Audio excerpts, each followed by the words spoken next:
God, I love that intro. Alrighty, this is Xenobears playing Xenogears.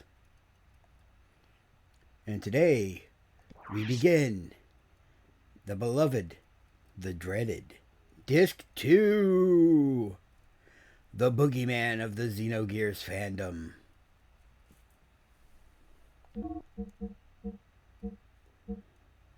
Now, I did accidentally miss an important room for plot stuff. Well, not important, but more fun to look at. Because I accidentally entered the wrong door and ended up advancing the plot past a point of no return. Basically, what we missed was a bunch of bios written by the Gazel Ministry about all the characters. System will switch to disc 2.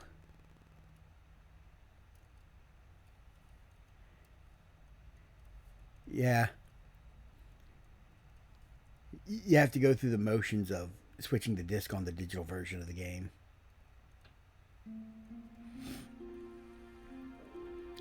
Dreaming. I was dreaming. Perhaps it may have been but a long forgotten memory. A dream, a memory. Things remembered when one is asleep. Things forgotten when one is awake. Where the deepest layers of memories become the outermost layers of one's dreams.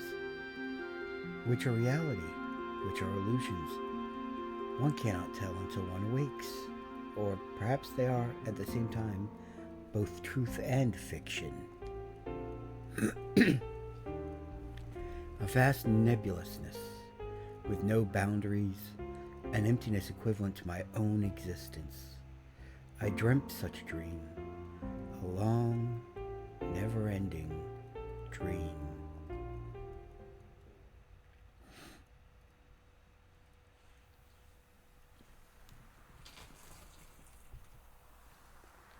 Lacan. Lacan, what is wrong? Lacan.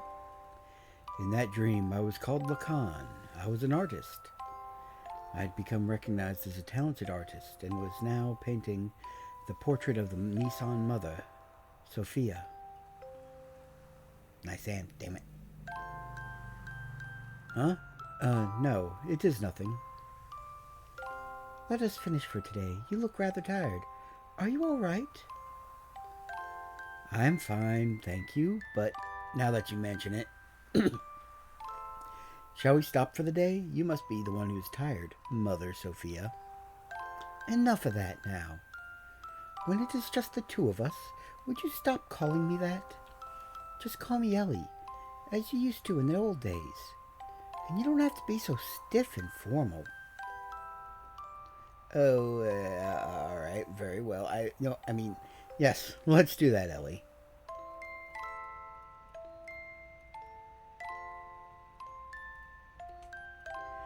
Ellie. It was a time when she went by such a name.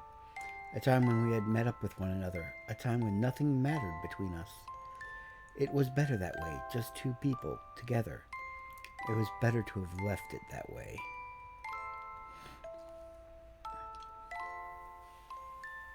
I love the music box tune.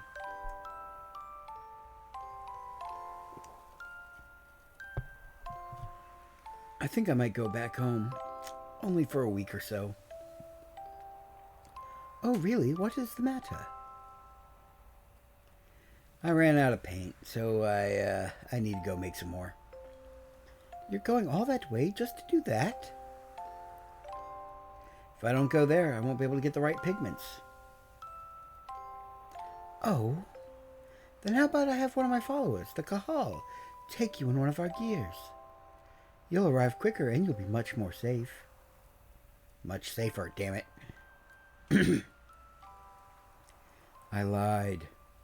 I wasn't out of paint. I just feared that I would finish the portrait. I wanted to keep on painting. Forever. So I wanted to buy time. She'd probably despise me for that. No. She'd probably just give me her usual smile. She was that kind of woman.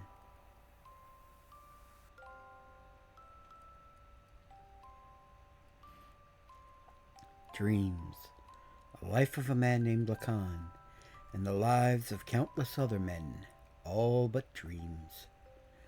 Now that I'm awake, those countless numbers of long, heart-rending dreams are almost impossible to remember at all. In those dreams I loved one woman, no matter the day, no matter the era. That did not change, nor did her name.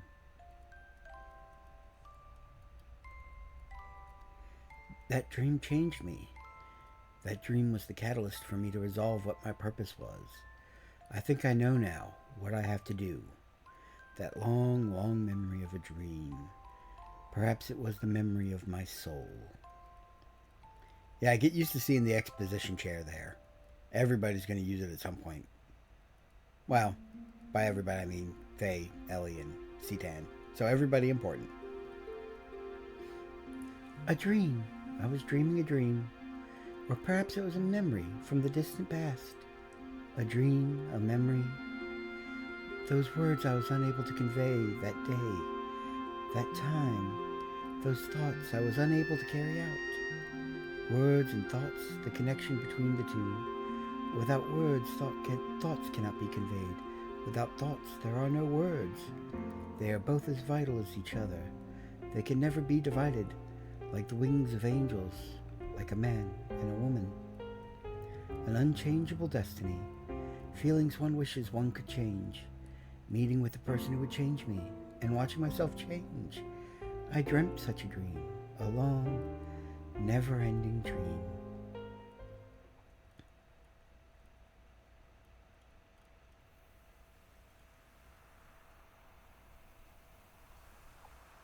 Lacan? Lacan, what is wrong? Lacan? In that dream I was called Sophia, Mother Sophia, a symbolic name, crowned upon the person who would be the people's hope. A name I was destined to have whether I wanted it or not.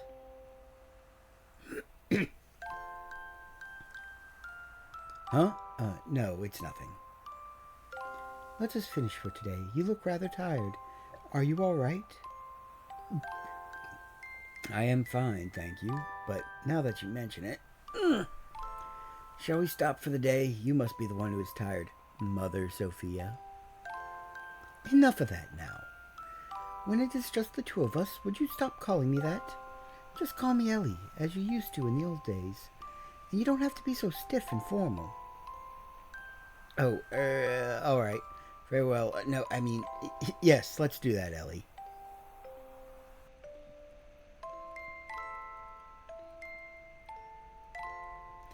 Elhain.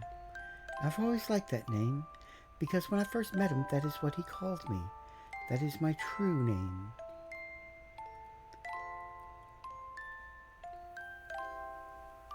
Elhain Elohim.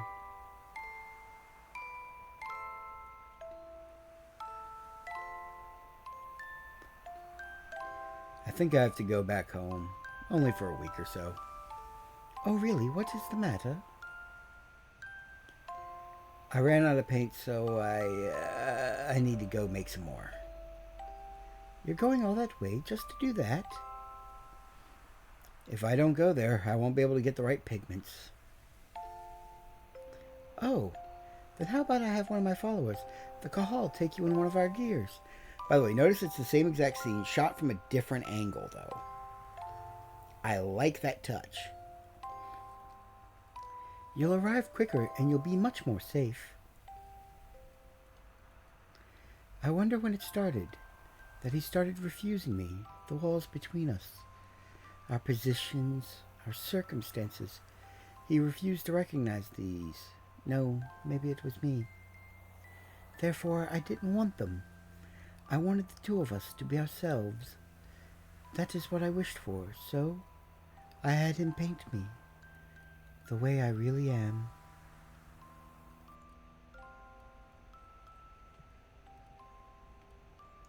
Dreams.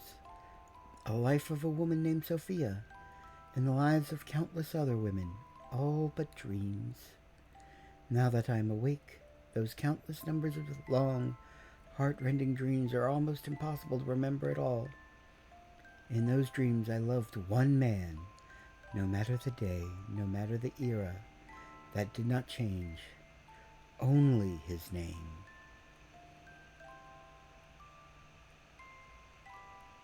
That dream changed me.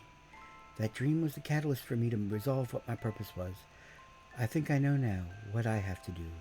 That long, long memory of a dream. That perhaps was the memory of my soul.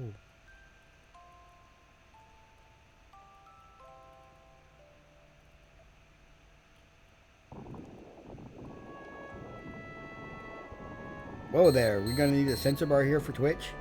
Unfortunately, I don't have a live editor who could put one in. He's finally awake. Maybe I should give him Guru's voice. Here you go.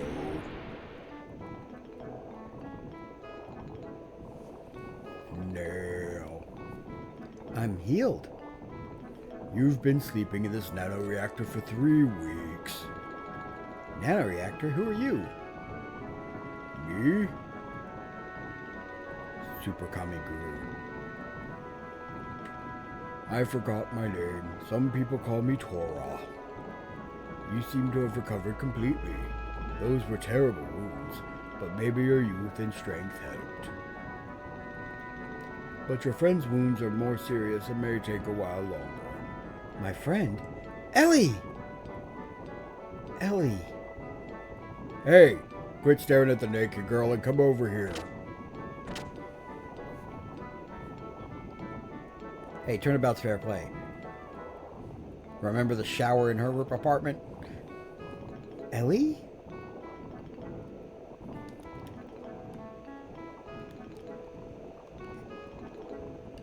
Yeah, everything's all like medieval forest stuff except for the nanoreactors. Just random text slapped in the middle of this candlelit room.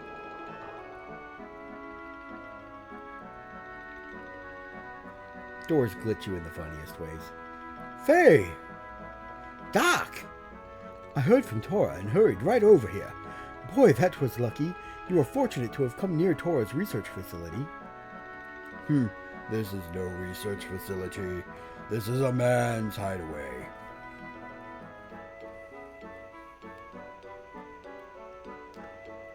Saitan told me about you. I was shocked to see a couple lying down with blood all over them. A couple? Yeah, you're definitely a couple. Come on.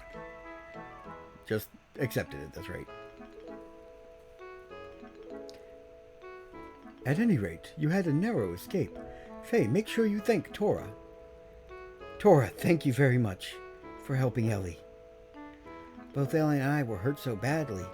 What is that machine? It's called a nanoreactor. It is a device that can rebuild substances at the molecular level.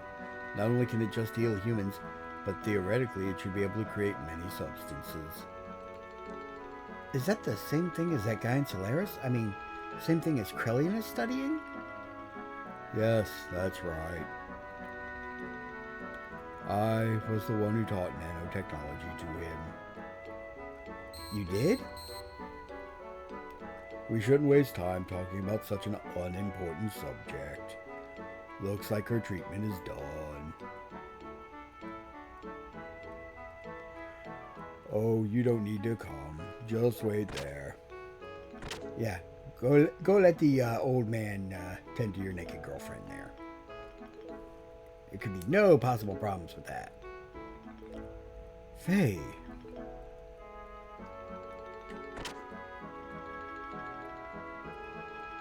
Ellie! You know, for somebody whose injuries are so much worse that required extra treatment compared to Faye, she was out of there lickety-split after he was. Faye,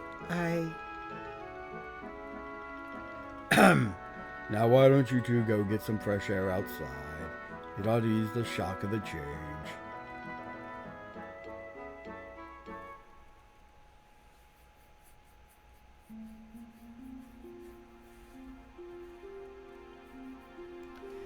I knew it was you. Faye?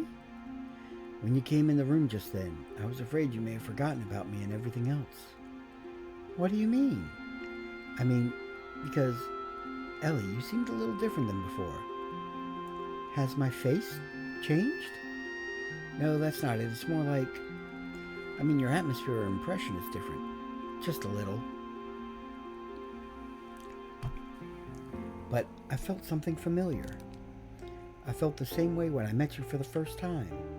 Some peculiar feeling like we've met before. Somewhere. Faye. Yes? I don't remember much of what happened after we were shot down. It's better that way. But I heard someone calling my name. I felt I was covered with something very warm. I remember that clearly. It was a lot of blood. Thank you, Faye. Ellie. Now, kiss! Faye. Hey, it's almost time for you two to come back. There's something important we need to talk to you about. Tor Melchior, master of cock blocking. First he sets them up to be all alone together, and then he intercepts at the last moment. He's a master troll. He really is, Kami. Guru. Super Kami Guru. Alright, we're coming. Well, Ellie, shall we go see what's up? Sure. Alright. I got both of you in my party. And I'm going to rework your goddamn equipment. Because... Oh, wait. I don't really care if she takes the battle apron with her when she goes, but...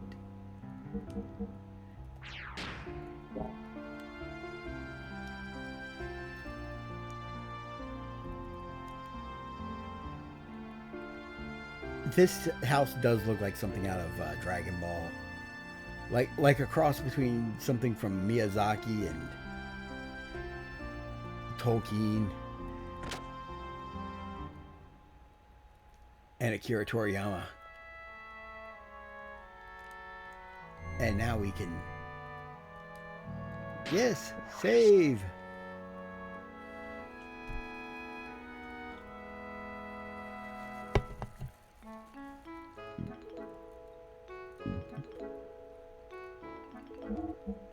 I'm going to start a new slot.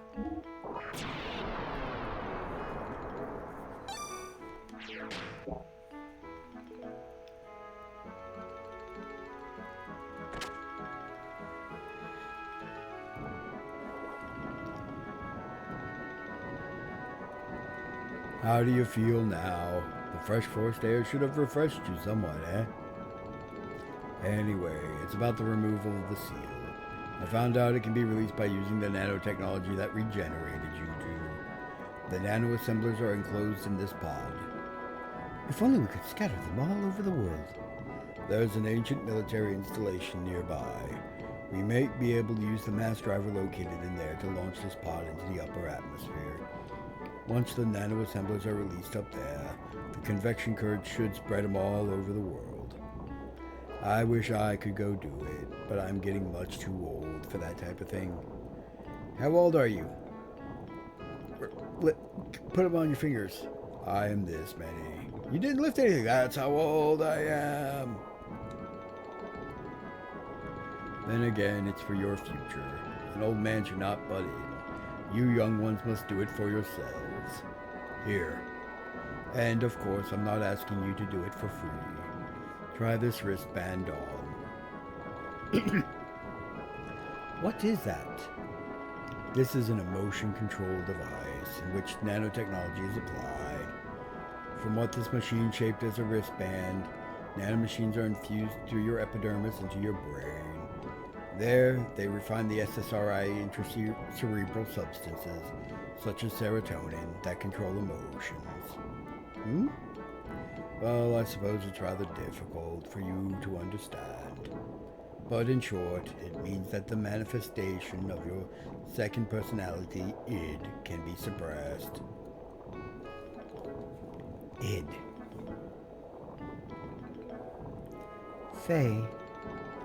Well, it's all theoretical though. Oh, and I did one more thing as well. I installed the same control device in your gear. You mean it can release id at will?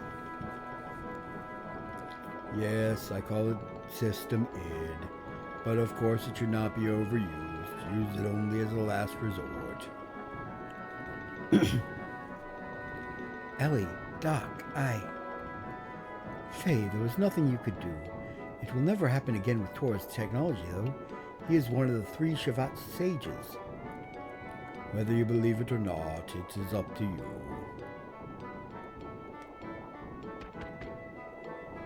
Oh, it sounds like we have a guest. Was that a visitor I heard? Faye, it is all right.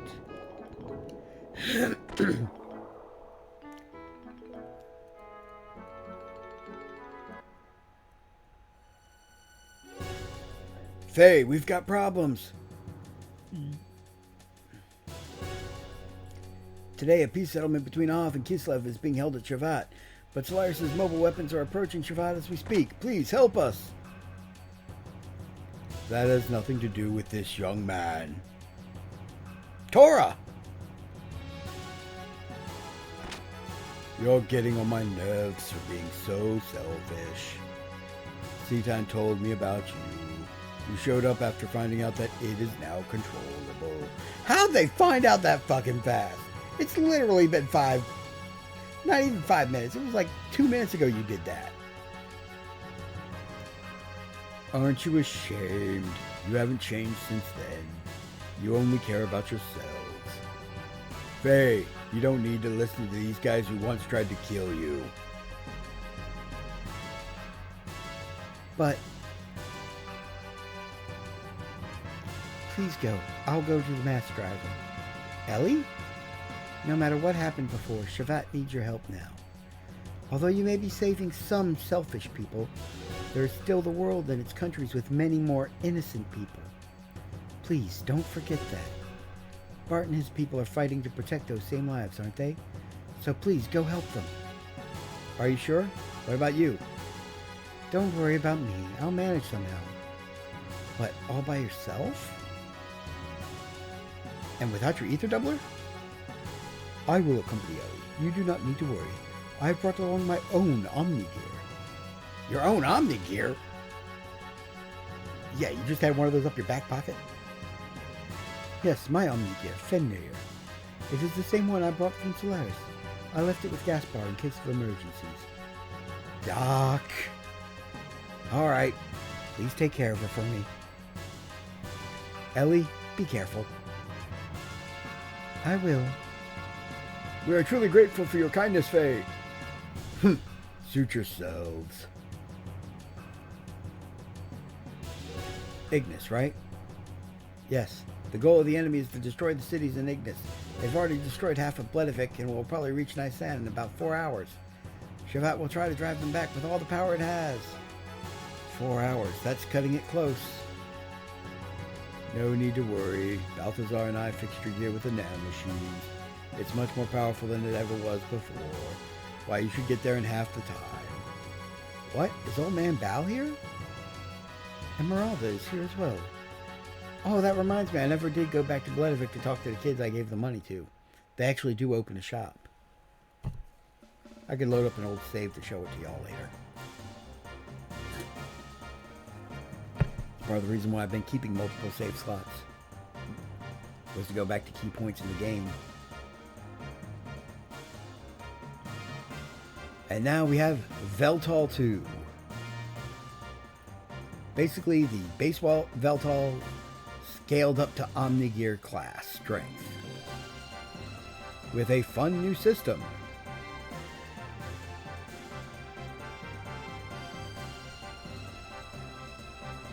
And this also proves that, hey, old man Ball lived. This is incredible. We meet again. A host for the spirit of the Slayer of God. I didn't think I would ever work on it again. But why are you both helping me? There are some things you just can't explain with the word fate. You're just going to have to see it with your own eyes. Faye, going? Yeah, I'd better hurry. Hey, where are you going? Faye, please hurry. All right.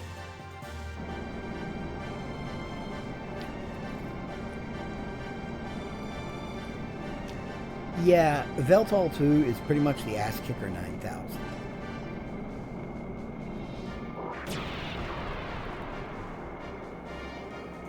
Unlimited turns. Well, not really unlimited turns, but for the cost of 1,000 fuel, you can activate the System ID device, which makes you go instantly into hyper mode.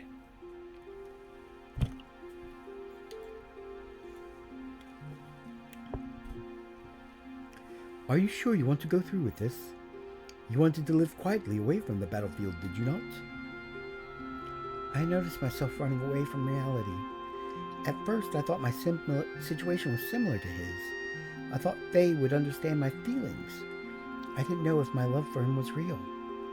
I might have been desperate after losing my mother and father. Ellie. Despite all that, I may still love him. That's why I want to see what Faye can do and what I can do. I want us to be apart and think about ourselves again. I want to see how I really feel. You have changed a lot, Ellie. What happened to you in the past 3 weeks?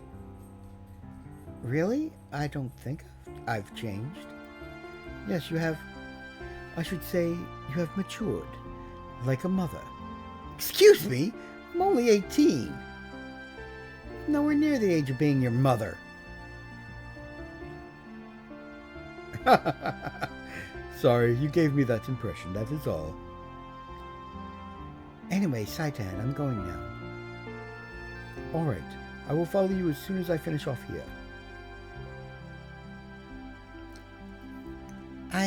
I go too. What? I go! Esmeralda, I can't take anyone else along with me for something like this. I'll be fine on my own. If Ellie go, I go too. Esmeralda have to go with you. Esmeralda? No, Esmeralda go too.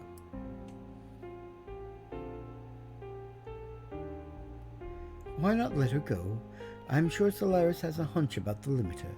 They may interfere, so you may feel uneasy going it alone. I think Esmeralda is cut out for this job. Besides, she's going to want to go no matter what. Take care of her until I can join you, please? Okay, you win. Let's help each other, alright? I can do it alone. You just watch. Fans of Xenosaga may recognize elements of Esmeralda's plotline as being similar to Momo's plot, but her characterization's a lot different.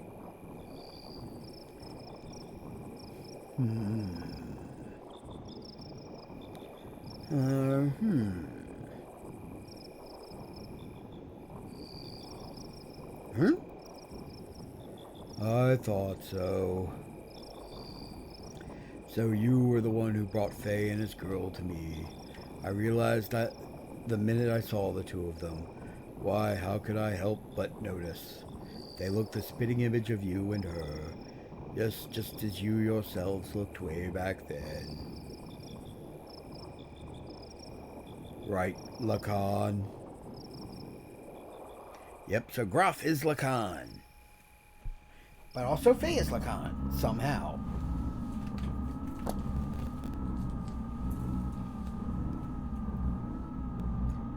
What do you mean he's still alive? Yes. Ridiculous. Didn't Ramses shoot him down? She was also on the gear that Ramses shot down. I won't have her die. But there is already a mother.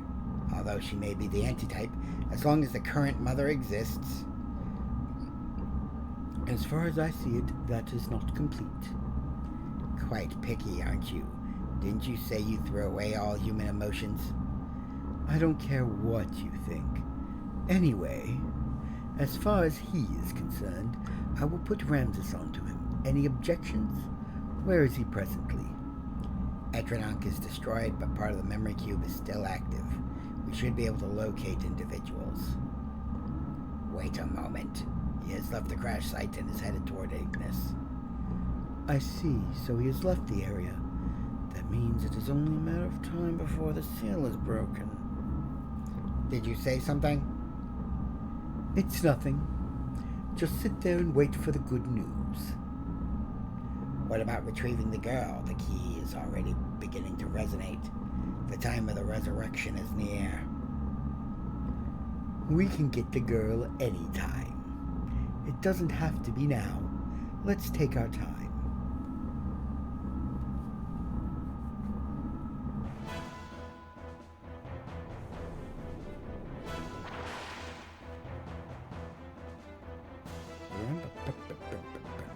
On my way to Ignis, I re-encountered him, Charon Ramses. Ramses once again stood in my way in his Omnigear vendetta. It was an unavoidable battle. I released a new function that was added to my Mark II gear, System ID. And Q?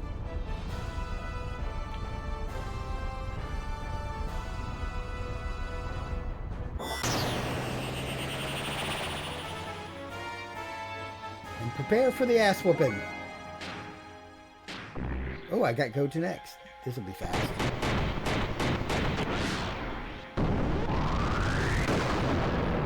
$5,000 damage. That's pretty damn good.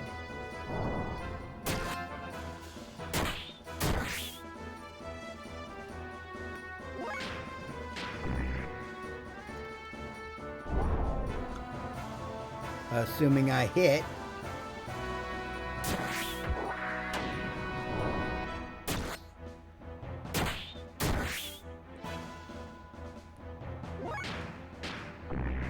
Unfortunately, I only get 3 turns of this. And unlike when you enter hyper mode naturally, you can't use a holy habit to extend the duration. See how the wings close? Once 3 turns past, you exit hyper mode.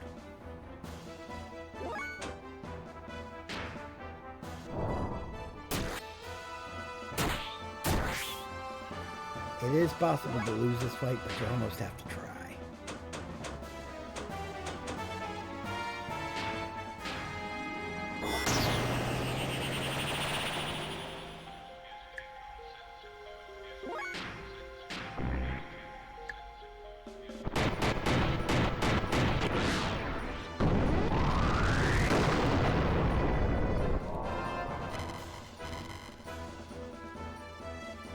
Ramses's absolute confidence was shattered, leaving only his cry of disbelief and resentment. Ramses's machine disappeared into a sea of foliage. Why was he so fixated? I know not why, but he did say this. If only you didn't exist!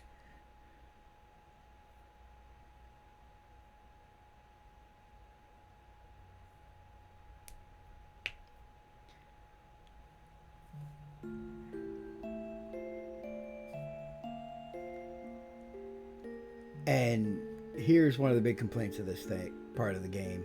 There's a lot of segments that feel like they should have been full-on dungeons that get reduced to slideshows.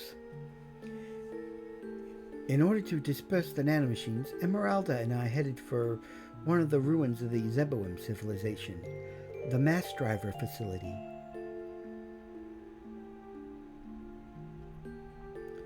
Fortunately, the facility was still active, which allowed us to proceed onto the central control room with little difficulty.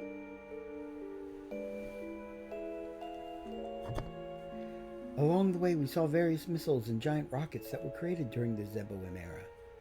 They stood like tombstones of that ancient civilization. It was a graveyard for a race of people who destroyed each other over pride and arrogance.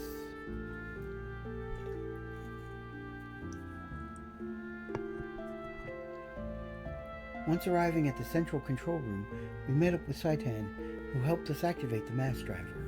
We succeeded in launching the capsule containing the nanomachine, which would release the seal limiter.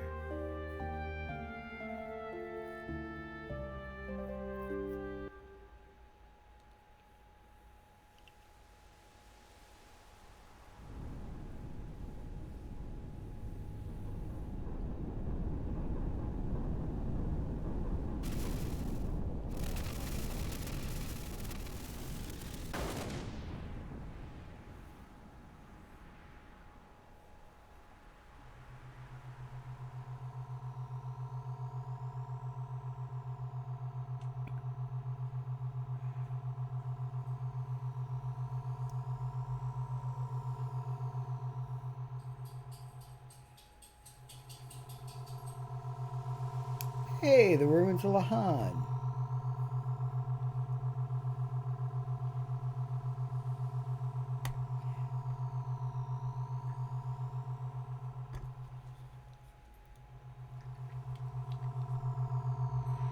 The orphanage.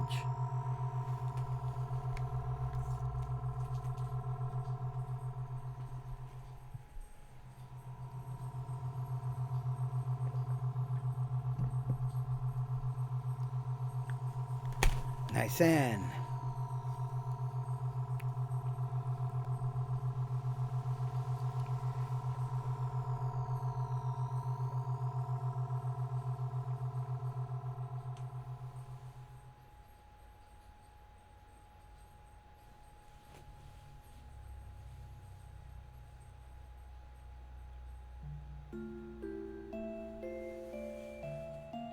The nanomachines that were scattered into the upper atmosphere began to multiply and spread throughout the whole of the world. The nanomachines glittered in the sunlight, flowing like a large river in the sky. That glitter would remove the bonds restraining everyone. It was to be our light of hope for regaining back our true freedom. Yeah. About that. Solaris's mobile surface supremacy weapon invaded the area with great force. Javat and Nisan's standard gear battalions were no match against it. It was only a matter of time before the Solaris mobile weapon arrived in Nisan. After we pushed back the Solarian gear units, we headed for Nortune, the Kislev capital's administrative district. We went there to obtain our one and only means of standing up against a mobile weapon. Save current data? Yes, save, because this section is awesome. I love having a save point just for this spot.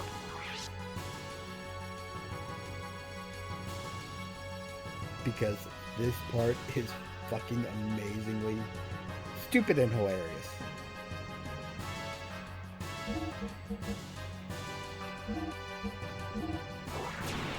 And dear God, we've been playing this game for over 40 hours.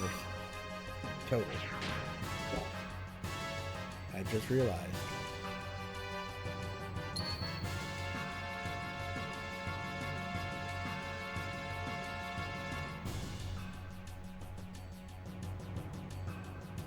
The Kislev Central's Nortune Central Administrative District itself was a secret battleship constructed by Bart's ancestor, Roni Fatima, after the Great War with Solaris many hundreds of years ago.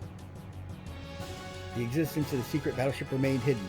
Later, the ship was turned into a section of the Kislev Imperial capital during the founding of the Empire. How did nobody realize the giant pink thing was a ship? Uncovering this truth from some ancient records, Bart activated the secret battleship in order to fight against the Solarian mobile surface supremacy weapon. Dear God, try to say that name that thing 10 times fast.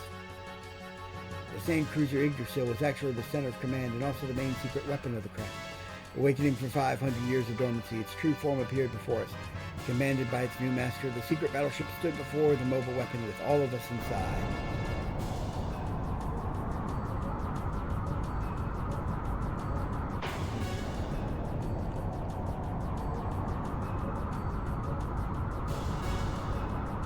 This is so corny, but it's so friggin' awesome. I love it.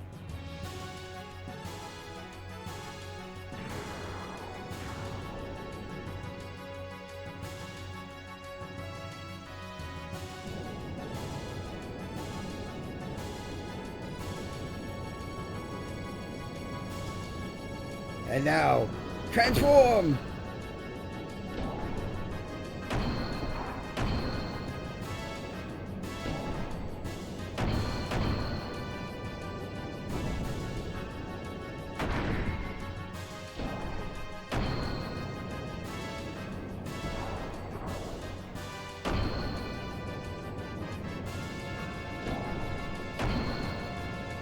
God, I'm glad they managed to find the budget to work this in.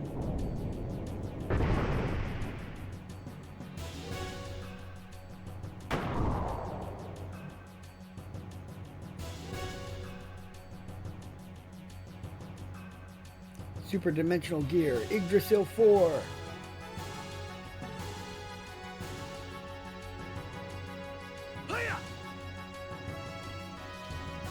super dimensional fortress, Macross. Oh, sorry, gear. Alright, transformation complete. Come on, monster, let's go.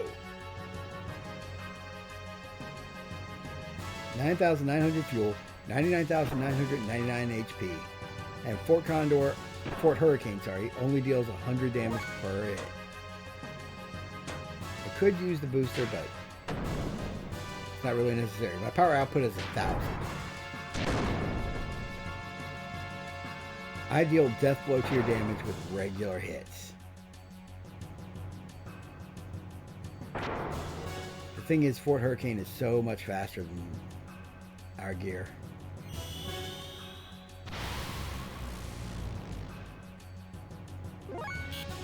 But that's not the fun part. The fun part is the special options. Now this thing consumes almost all my damn fuel, but you know Bart would use it in this fight, even if he wasn't strictly necessary.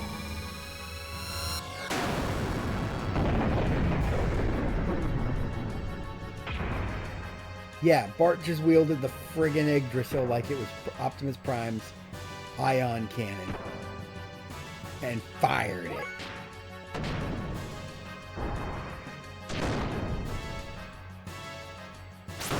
Those rotating sections, those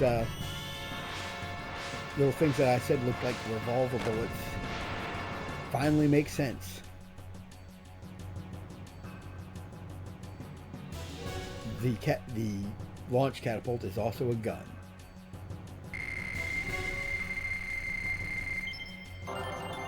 Wind mode learned. Got 50 grand.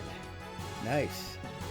Probably gonna end up spending it all in the next dungeon because all my gears are due for another round of upgrades. The Solaris mobile weapon was destroyed, which brought a sigh of relief to the continent of Ignis.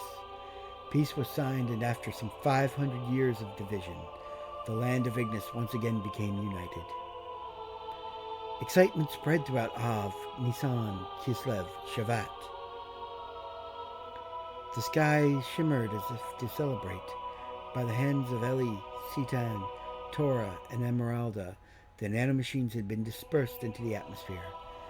That was when disaster struck. Our songs of victory were replaced by the sounds of total pandemonium.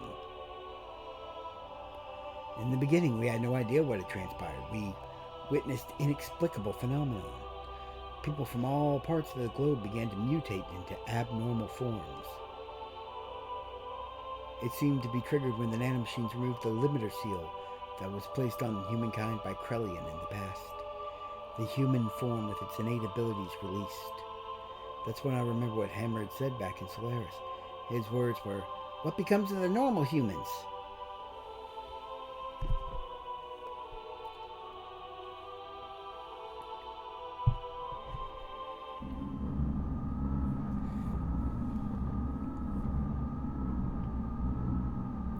So they are naturally germinating because the resurrection of God is near.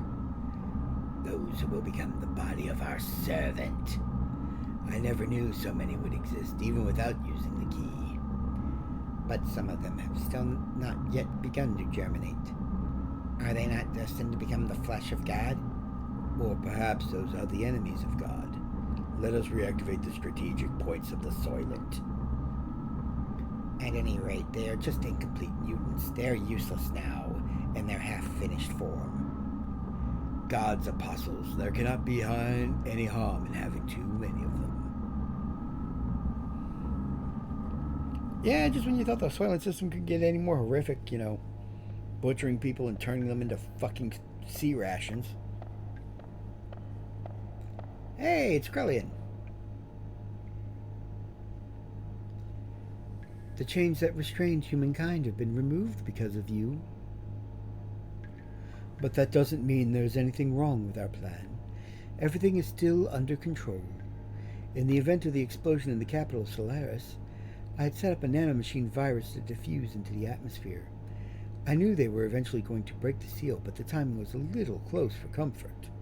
The current mutations of the humans are an initial response to the virus. Yeah, in other words, Ellie and the rest are guilt-tripping themselves over nothing because all the mutations were caused by Krellian. Once the virus we spread over the world germinates inside the humans, they are no longer the same. They change into a controllable form. We need humans that do not depend on the key's invocation in order to awaken. In other words, a being to take the place of the original body of God. It's like a Trojan horse released at the time of the assimilation with God. A literal virus. But isn't it different from what they intended? Of course. We can't let them have it their way. The Ark of God is mine. Either way is fine by me. I'll decide whichever is the more certain one anyway. Yeah, her only priority is that God gets revived and restored. If Krellian's plan will do that, she'll side with him. The Soylent System, a group of facilities formerly created by Solaris. These facilities existed all over the Earth. It is said that originally these were used for biological experiments and brainwashing.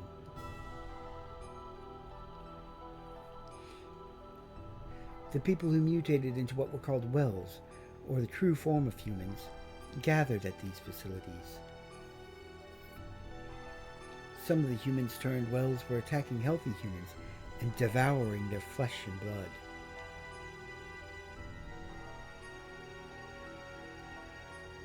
That is because healthy human flesh and blood eased the pain of their sudden molecular changes and let them live longer. Their lives were so short. Soon after, severely mutated beings started to seek the flesh and blood of the less mutated beings.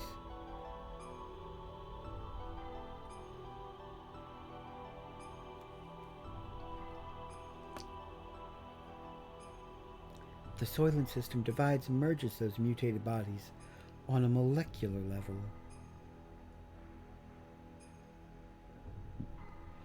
A set of facilities that recreate a more perfect single life form to be used as a weapon.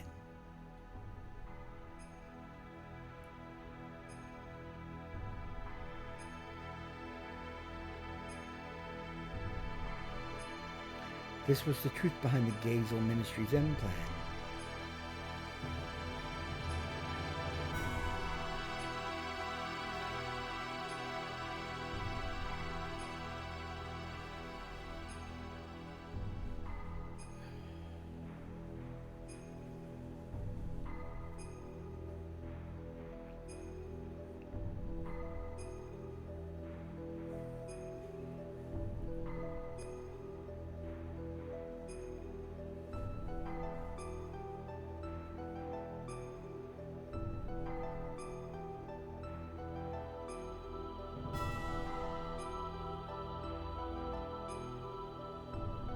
Hey, it's a giant xenomorph. Go to those facilities and you'll be freed from the unbearable agony. So people gathered, seeking the fulfillment of this promise. There is salvation there. The news spread, although no one actually uttered it. Their mutated blood probably told such people to gather there.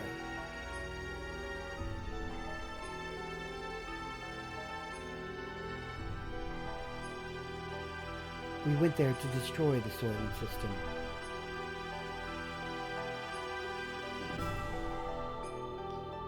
So who we bring into this fight? Looks like Citan and Ellie. There, humans fought amongst themselves greedily for limited pardons to live. It was an ugly battle to keep on living, or so it may have seemed to the casual passerby, but to me they were desperately trying to live. It was each person's natural human form. There were the haves and the have-nots, and among them were some of my former friends from Solaris.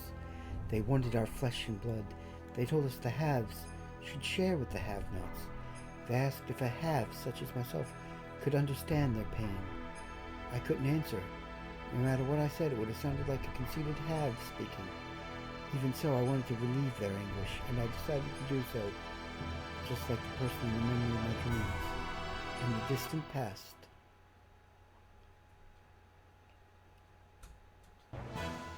Then suddenly the system went out of control. The Sufal mass, a monstrous organism still in the process of amalgamation, broke through the barrier of the life support facilities and stood before us. No longer of human form, that which was once human began eating the people gathered there seeking relief. We had to fight it in order to save the people and in order to save him. The eyes of that which was once human looked at me, pleading for death, to take away the agony. Okay. Can I switch out Ellie? She's not super useful in this fight. Yes, I can. Good. Alright. I'm actually going to pause it here for a bit because I've got to go take care of something. Be right back.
Oh, might help if I unmute the mic. And I'm back. I got a package. I think it's Gundams. Definitely keeping Saitan in the party. Yeah, Bart with the Power Crisis is also a good addition for this fight. So,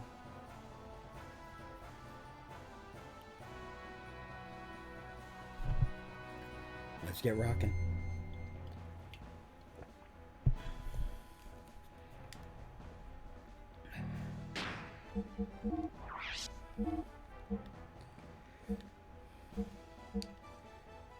Yeah, Faye still has to grind up his last few death blows. Bart's got his first of his Ultimate Series death blows, but not the rest.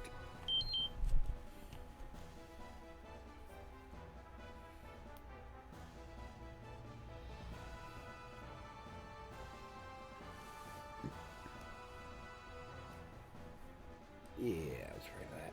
Alright. Anyway.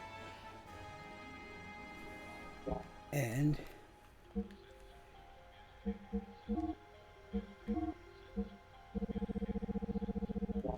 no better armor's dropped since last time I've equipped out Bart, so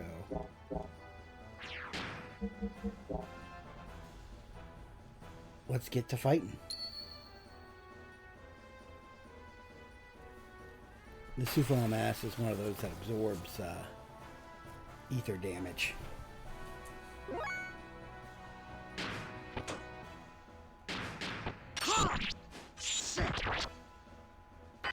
Which is why I'm going to have to keep it to the XX death blows when fighting.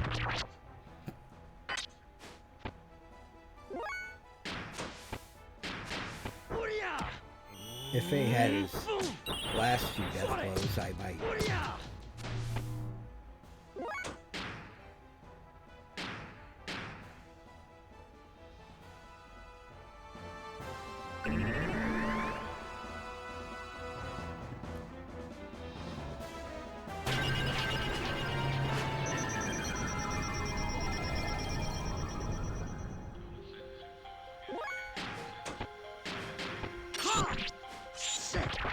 And Bart took a significant chunk of damage from that, but the rest of the group is A-okay.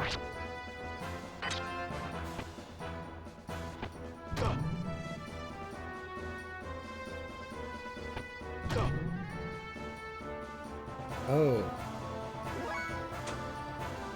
Bart's going to do a lot of damage on his turn. And then I'm going to have to heal.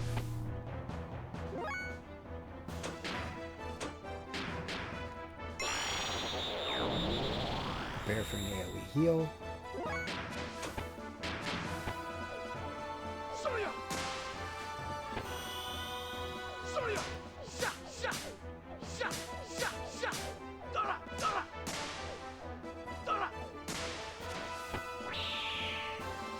Told you he was going to do a lot of damage. Jesus. Okay, I don't need to do quite that much damage, and I'd rather have him not get dropped by the next set of attacks.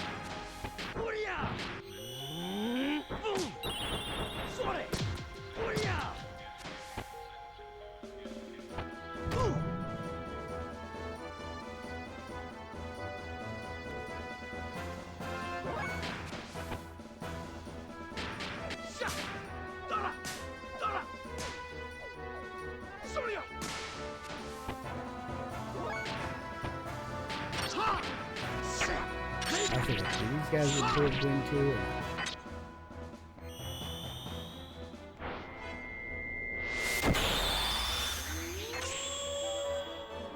Probably should have targeted a non-injured one just to make sure. Yeah. Okay, good.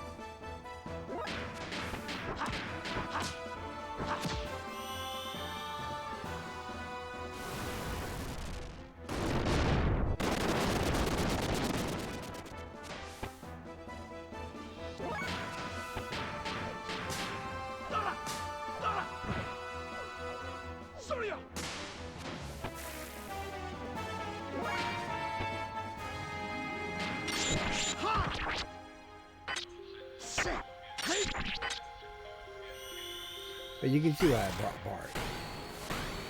Because I gave him the power crisis, he does insane damage when he gets low health. C10 just does insane damage all the time.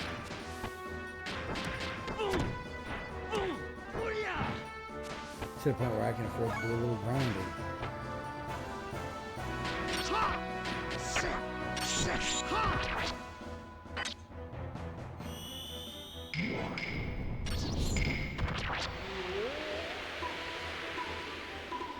That's just me to do a sprite look a little more sinister now that he has the sword.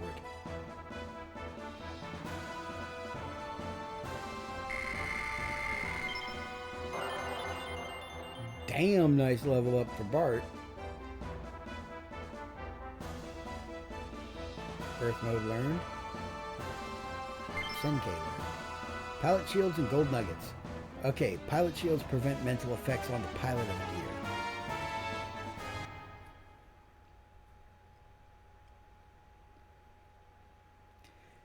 Citan, please lend me your sword.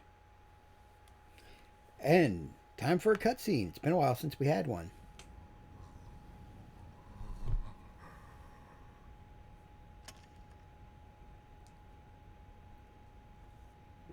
It was begging to die, but instead,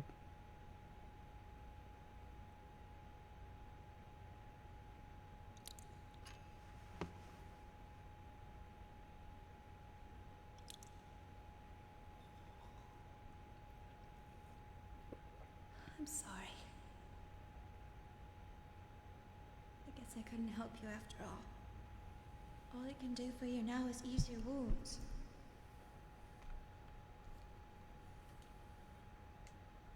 I'm so sorry. Ellie, you...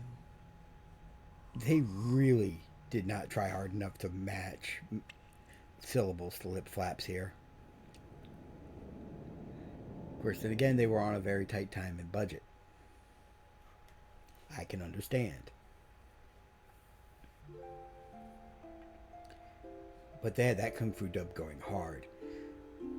Please, listen to me. Stop fighting amongst yourselves. We are all humans. This facility was built by the Solaris Ministry. It was created to implement their no-waste plan. Such facilities were to convert mutated humans into weapons that serve as tools for their ambitions.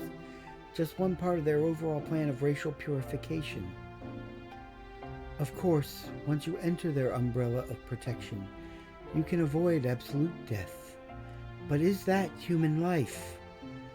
Even if you are the only one left, if you're devoid of a heart, what does it all mean? All of you want to be loved, needed by someone, so we look to others. By ourselves, we are lonely, so we try to draw close together to live. That's what it means to be human. That's how people live. A single hand cannot clap. Wanna bet?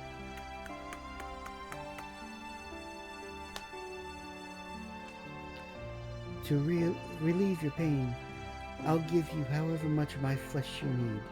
Therefore, don't throw away your dignity as humans. Don't let go of your human heart. Ellie, are you okay? What are you doing? Do you think I'm doing something foolish? No. Only did what I could. Maybe I'm a hypocrite, a well-to-do have. Maybe it's only pity for the have-nots. But if I can know the joy of giving out a little of the life within me, then maybe someday it may just be possible that one human can truly give love to another. People can do it. I truly believe they can. That's why. Ellie.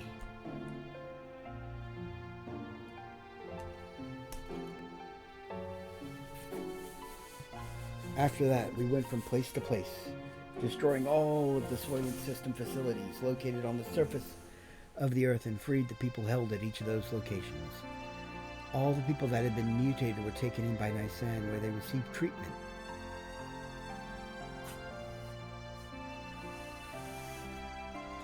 Those who had mutated only mildly were treated with Tara's nanomachines, which reconstructed and revived them. They were able to return back to their normal bodies. Unfortunately, there were some that had such accelerated symptoms that their treatment was not as promising. Trying to bring them back to a form that resembled a human was the best that could be done. However, mysteriously, they no longer fought each other for survival as they did when they were held by the Soylent System. Of course, their recovery from the physical pain of the mutation may have played a factor, but it wasn't only that.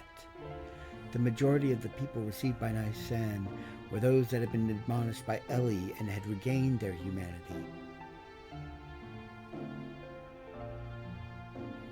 Between her work in destroying the Soylent System facilities, Ellie also went around and nursed the people in Nisan. She aided the bodies of the mutated and lent an ear to those who had no other place to go to for help. She was the very image of the woman who created Nisan, Mother Sophia. It became rumored that Ellie was a reincarnation or a second advent of Sophia. Go to Nisan and you will receive salvation. The news seemed to spread further about, and people came from all over to be saved, both physically and spiritually. Free from the supervision of Solaris, the surface dwellers began to unite in one place. Hey, big old target for Solaris to shoot at.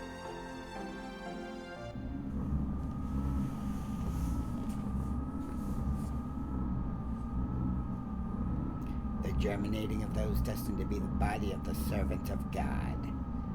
As before, the humans are gathering in Nisan at this rate. Not to fear, this might actually be helpful for us. The time is near. Should we not prepare for those who are about to become the fleshly body of God and those who will awaken God? The time has come to activate the geisha key.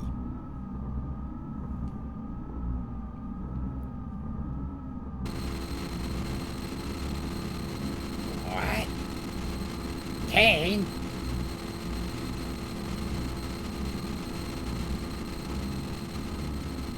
What more do you intend to do? I cannot allow you to use the key. Kane, what are you doing? Without the resurrection of God, our purpose cannot be fulfilled. Or are you planning on perishing with God, Kane, without fulfilling our purpose? Your purpose? You were fated to it from your birth. Why haven't you realized that it does not arise from your own free will? I've heard enough. Yes, this is of our own volition. If you still insist on opposing us.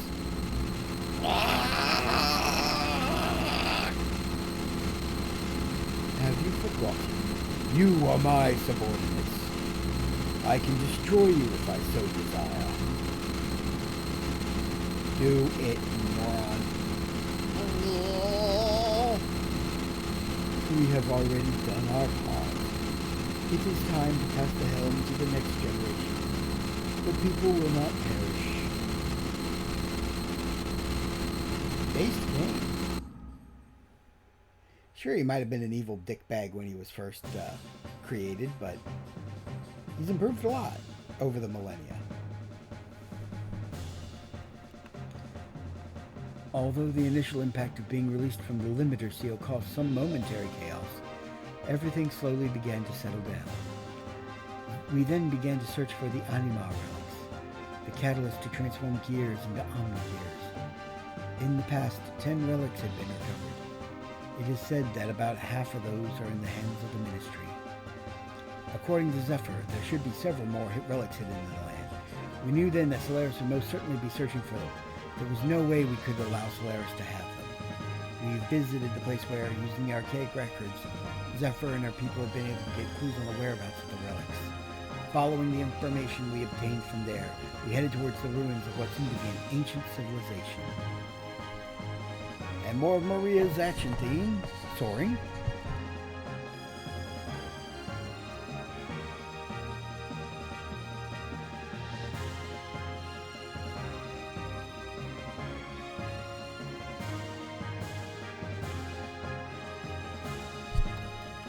Alright, who do I bring to this dungeon with me? There's a lot of people I want to bring. Maria's good for the fight. Citan's OP as F now. I should probably bring Billy, though. He's plot relevant for this.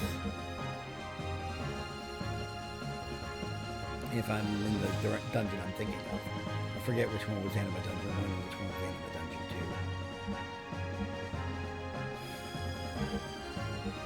2. We'll get the dialogue with Ellie regardless, because she just pops in whenever she's needed for some reason.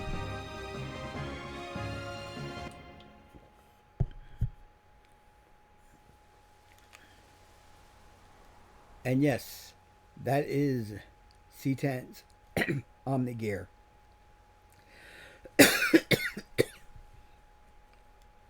Whoa, I'm not the enemy. My family's been merchants for generations, and we got our own way to fight. And this is my battle.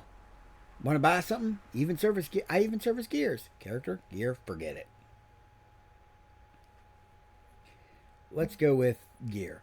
Now you notice Veltal 2 is massively upgraded. But I can get him a little bit more powerful. I'm going to stick with the Z Alloy 6025.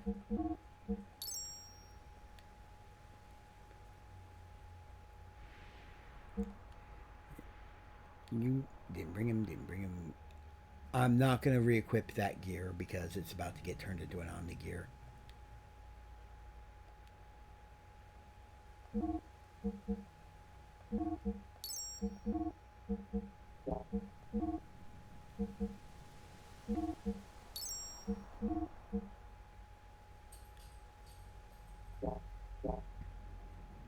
I'm trying not to spend too much.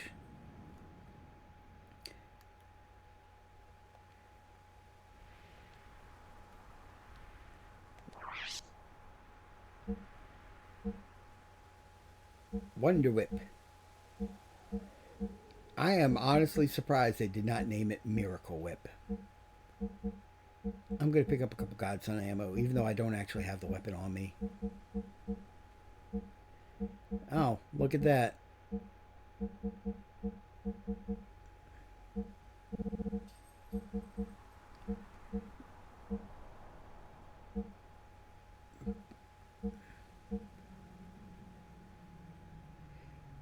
I can sell all the individual status blocking equipments and just go with Mind Guard and Physical Guards for everybody.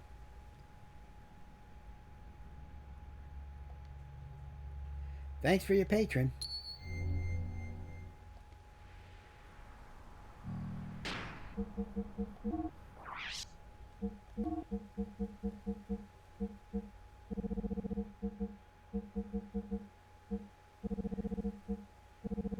Yep, there's the black leather. Nope, definitely keep the long clear coat though.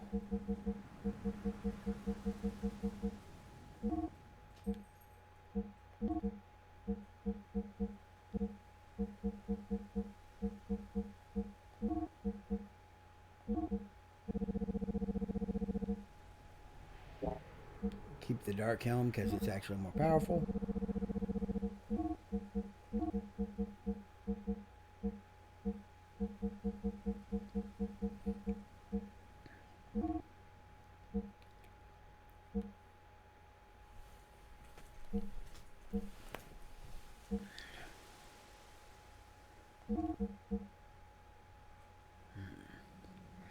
Yeah, let's just make C10 utterly freaking broken.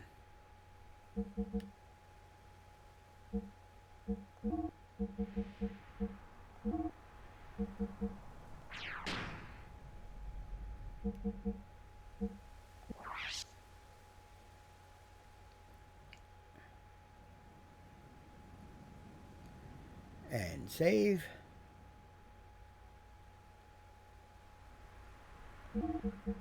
I'm going to keep this save slot intact because I love being able to revisit that part of the game anytime I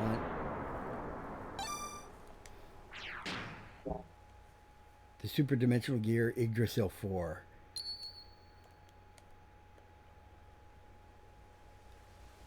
Alright.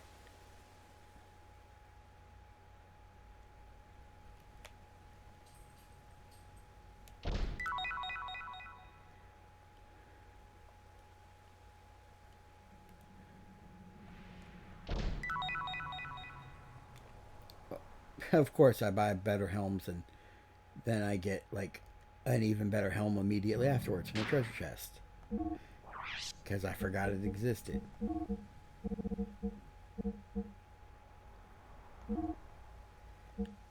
Faye's got more armor than the Gears did at the start of the game.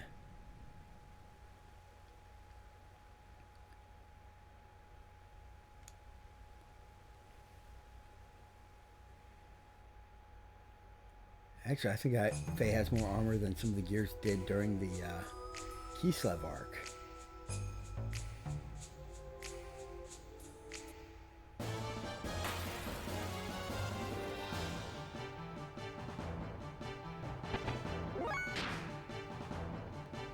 I'm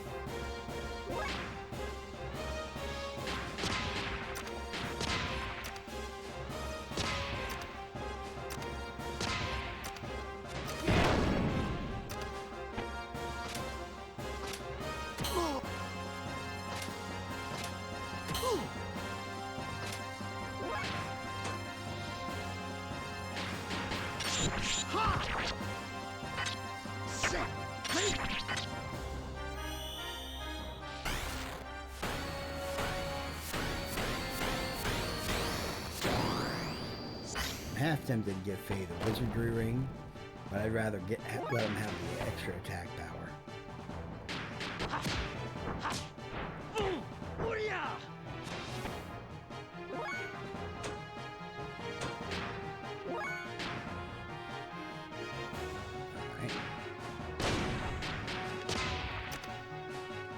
Yeah, I know he doesn't learn that, but still hitting the button inputs does help him.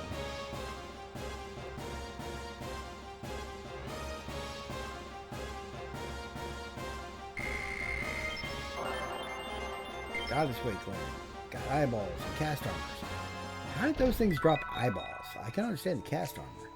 Received gold bullion.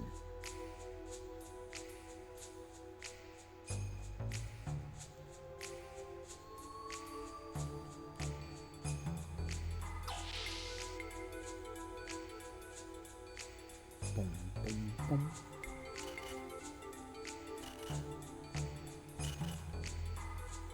Some kind of device part is inside here. Nothing conspicuous. Door lock system, area A.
Yep.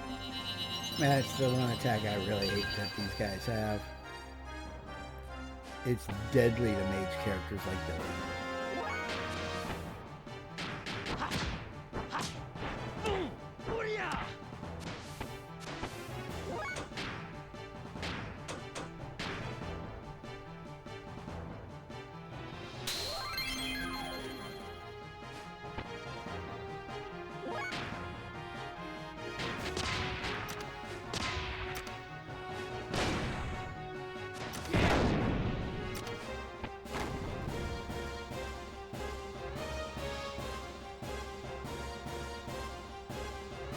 But that's also why I killed them all and only death blow grind on the last one standing.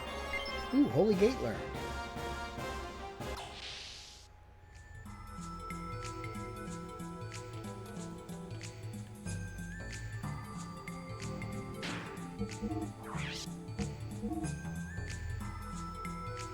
He learned that one before True Dream.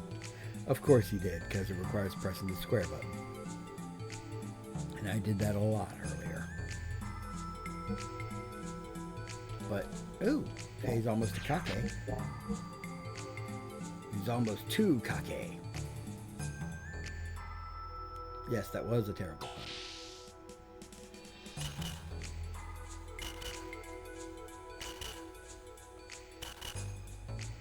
Power's cut off. Hmm? What's that there? Here's some kind of fuse-like device is blown.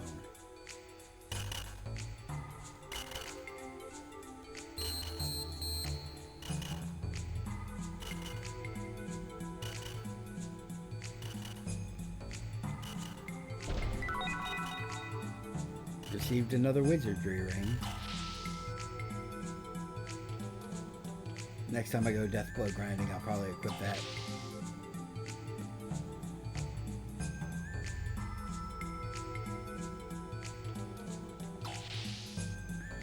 Okay, the door wasn't open. I was worried it was going to put me in another fight.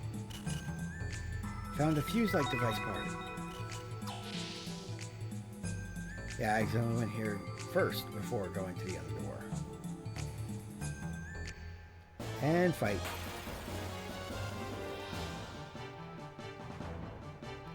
Oh, this motherfucker.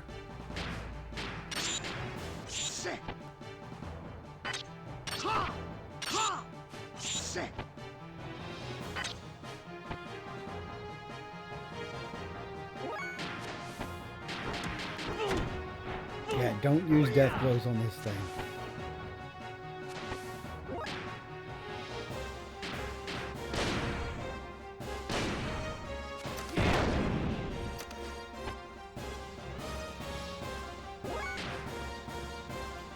No, he resisted the full ether doubler. Shot. That's not good.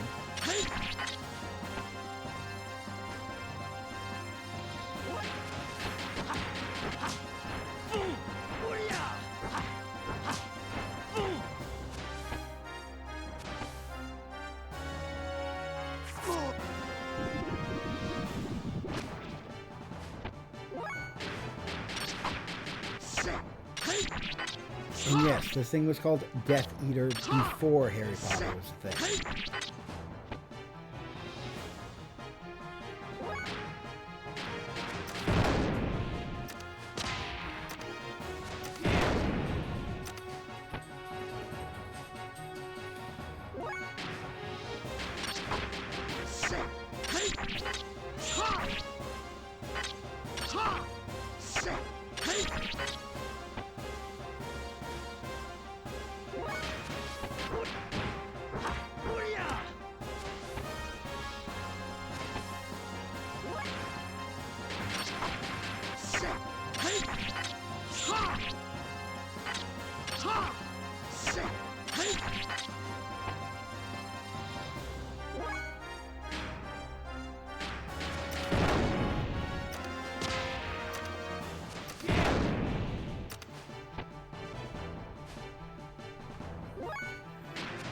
These things get annoying to fight just because they're so friggin' tough.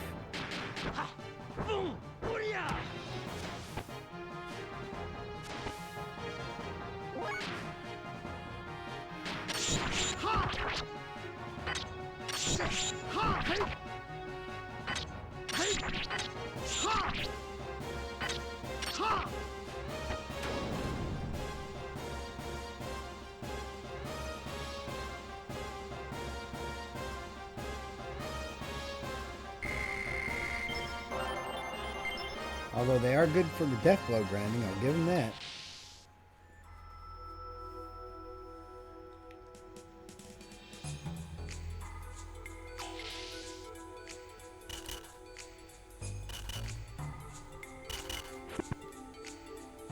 Replace the broken part.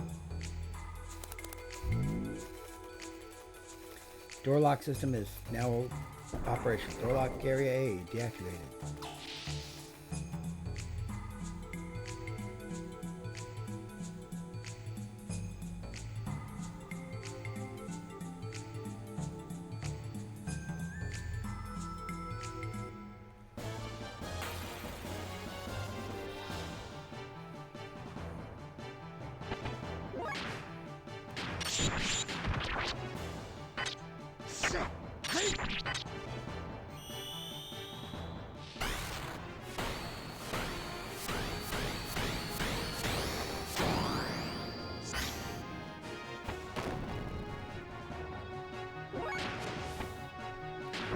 Just to show it off.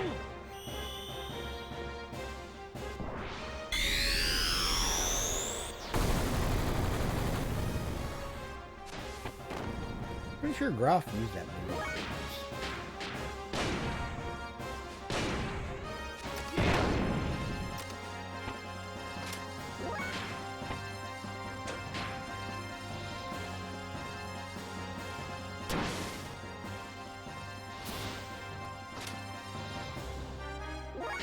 Oh no, I can't use ether abilities. Wasn't gonna use them anyway, because I'm trying to death blow grind a little bit here.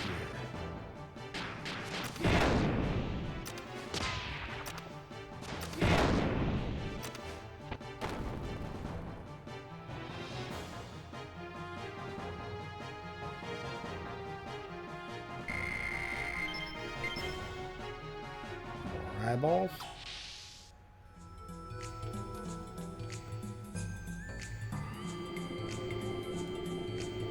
Okay, this leaves here.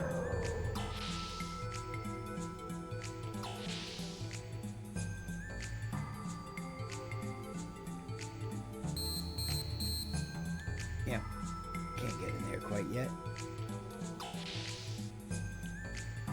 I could hit the save point, but I saved not that long.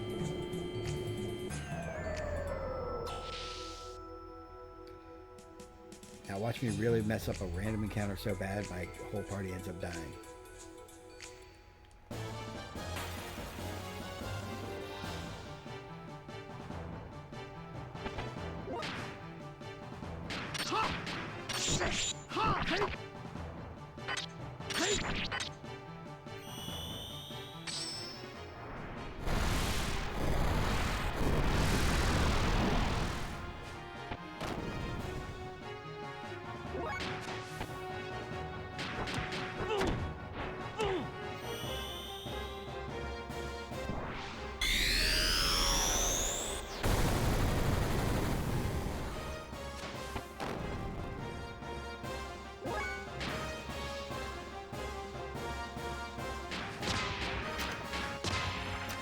Nothing for it but to grind it.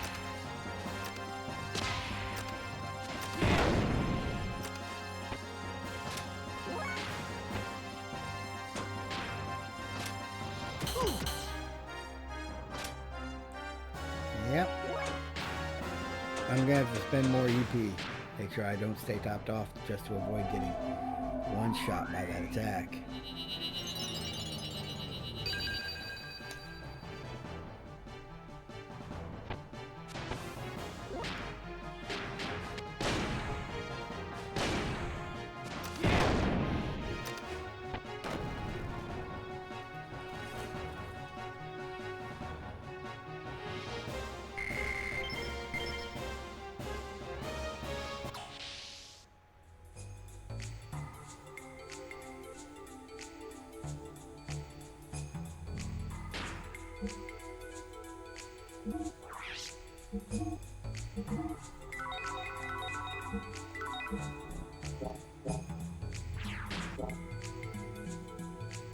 But for now, I'm cooked.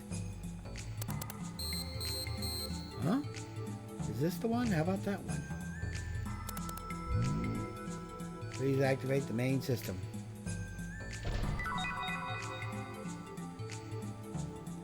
For main system use. For the main system. The main system use. So 0, 2, 3, and 0.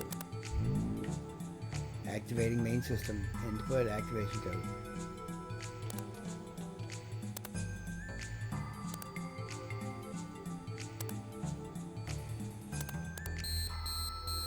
Code error.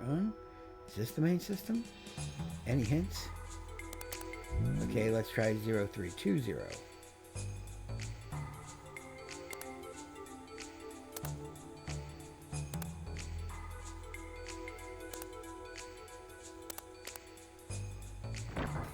Activating main system. Yeah, it was a matter of whether it was counting from the top or the bottom.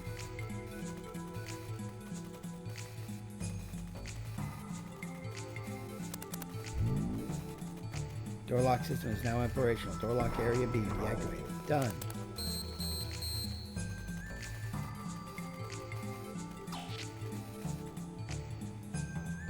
Hooray! I undid the door locks. But rather than go straight down the elevator, I'm going to explore. Receive survival 10. Alright. Yeah, this dungeon isn't very long or complicated. The biggest challenge is getting randomly murderized by the murder bots here.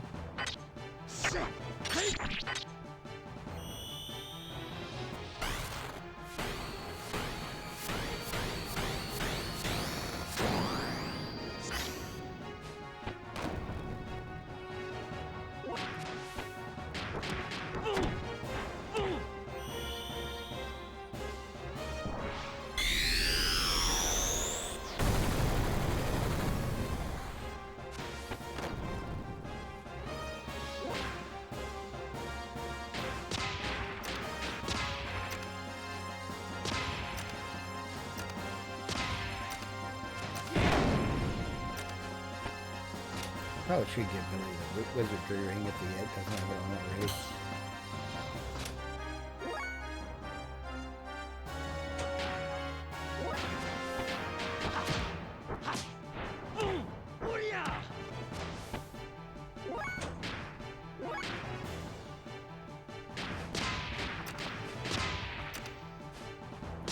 Help me waste less ammo trying to grind his death blows. I am so glad Xenosaga didn't make you track everybody.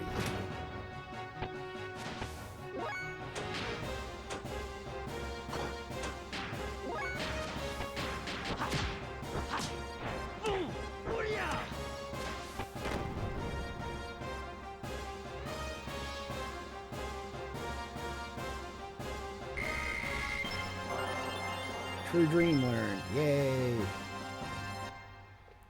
Now there's only one death blow that Billy doesn't know.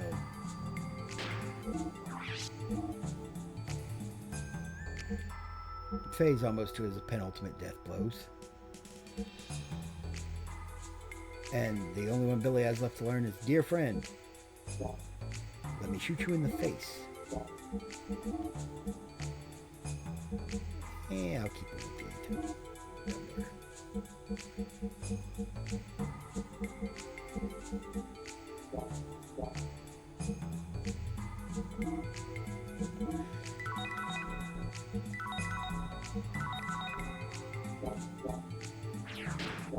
He's almost at a level where he could survive taking one of those EP times 10 shots without dying.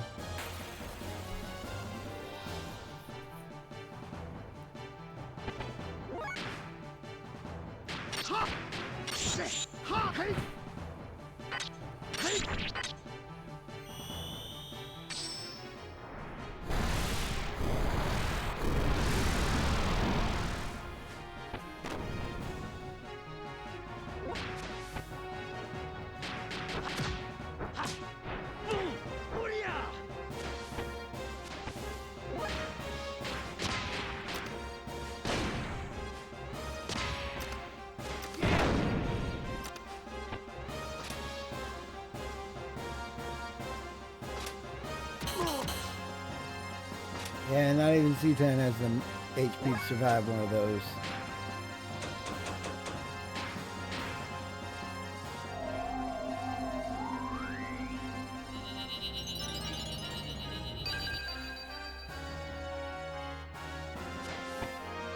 But that's why I make sure to always pare down the numbers so that there's only one left.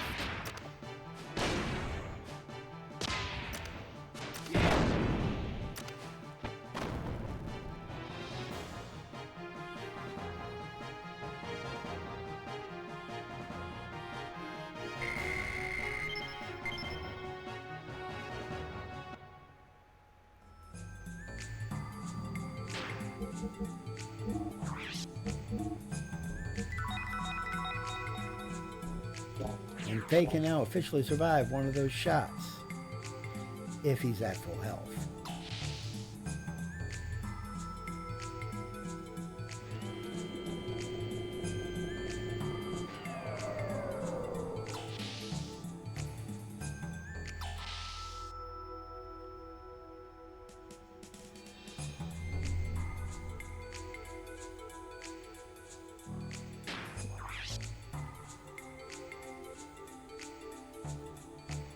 Boom.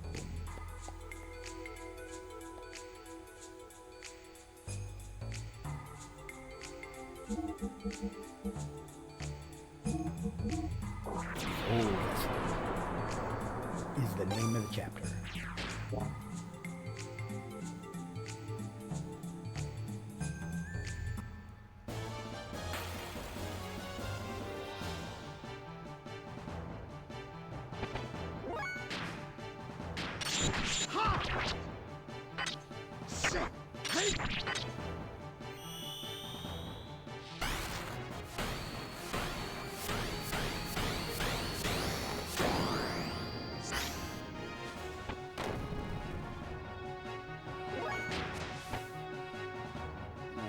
Ready?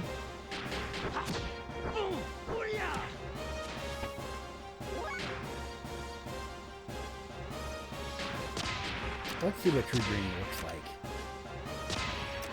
Is this the one where he uses the pillowcase?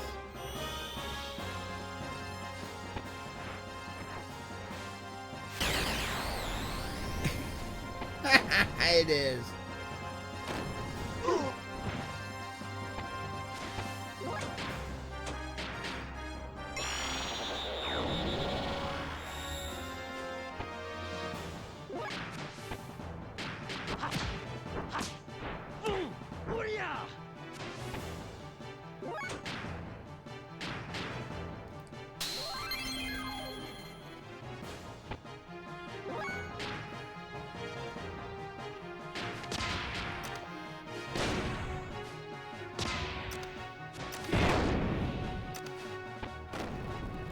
So we established these things have 900 hit points because it used the hit point halving attack when it was at full and he took 450 damage. That's not a great level. Got an eyeball though.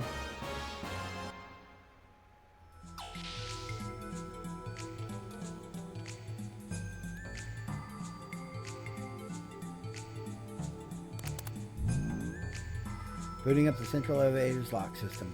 Releasing the central elevator lock. Done.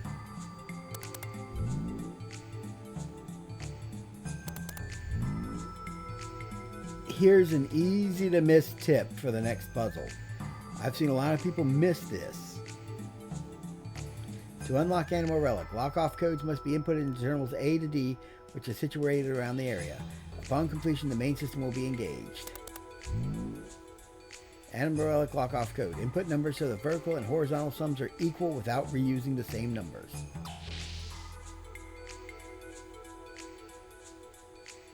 If you don't get that clue and go down into this little part, you have no idea how to unlock the Animal Relic.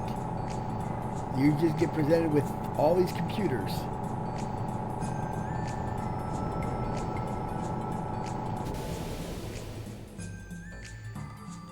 And no idea what any of them actually friggin' mean.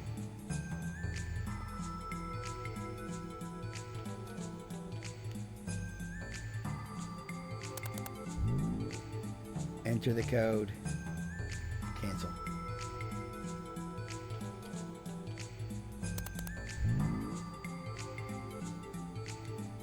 Okay, that's address B. Ah, here we go. Current code condition. 0971 on the vertical, 673 on the horizontal. In other words, ignore the 7, it doesn't matter because we got 10 vertical and 9 horizontal, which means whatever numbers I add to the horizontal will have to add up to one more than the numbers I add to the vertical. So since I got 10 and 9, and I have 2, 5, 8, and 4 available.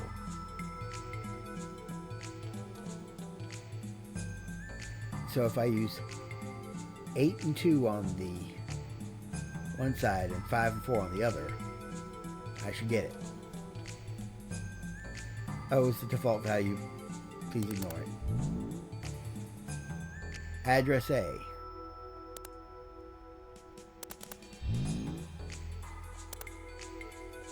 Okay, so address A is the leftmost one. So on the opposite side, I want to do 2.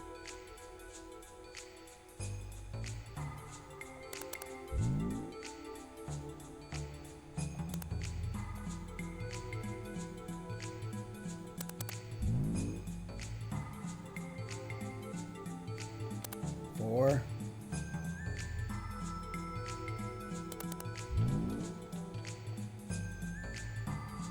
And 5.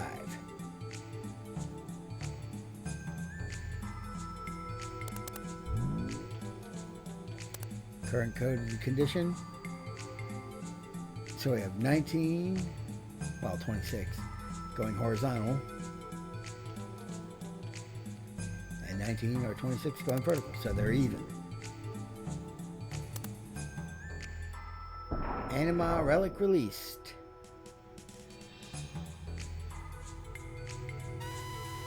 Right in the center of the lift.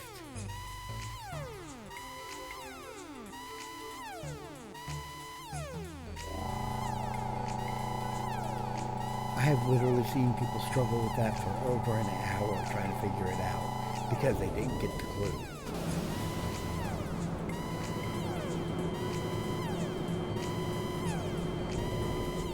I lucked out when I was a kid and I, face smashed the walls pressing X because I'd gotten used to that in this game.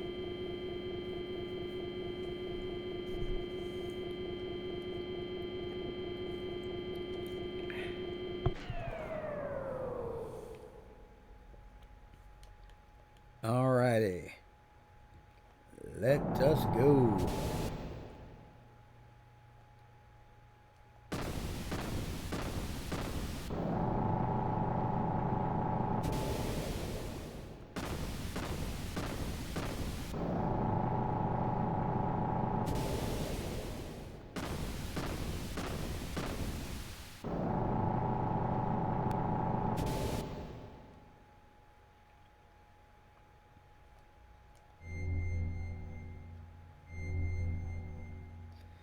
This is the Anima relic.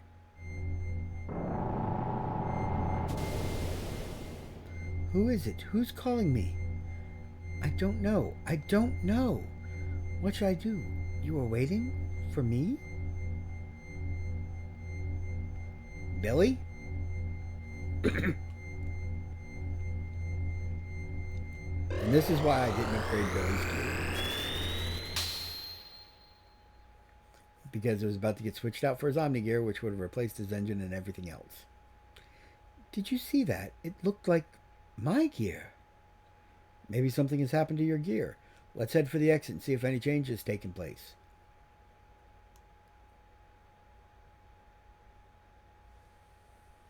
Aye, it has. But first, we must do battle with all 4 elements at once. You girls again. Elements. I see you've gained a new gear that has been aligned with an anima relic. You know that we should have been the ones to have it. We need stronger powers in order for Commander Ramses to realize his long-cherished desires. Yes, for the building of our ideal country, we can't allow you to take it. So come on, let us have it! You knew what Solaris was doing to the surface dwellers, and you know what the situation is like now on the Earth, and yet you... Whatever happens to the lambs are not my concern. Each of us have our own obligations to fulfill. We do not have the time to deal with affairs concerning you weak and inferior people. Dominia, do you truly believe that? Yes, look at yourselves, for instance. You, the strong and the superior, were the first to preserve yourselves without any mutations. Is that not right? Power and ability have nothing to do with it. It was pure coincidence we didn't mutate. People are people, nothing more or less. I admit there are the weak and powerless, but that's no reason for us to forsake them. We're all the same human beings. So you wish to give a hand to those who would be saved? You're so nice and kind. How commendable, but is that really what's best for mankind? You are all once surface dwellers. Weren't you all forced to live under the oppression of Solaris? I know that you know what it feels like to be a have-not. So why do you... People must be able to stand on their own in any circumstances they are in. Overprotection only stunts the will to be independent. This stunts the growth of the people and the world. We've experienced that firsthand. Live by one's own strength, stand on one's own feet. It's sad but true that the weak will be weeded out. But we cannot look back. That is the providence of human existence. That's just the providence of those who are the haves. So be it then. Show me this providence of yours that wishes to save the meager have-nots. Here I come.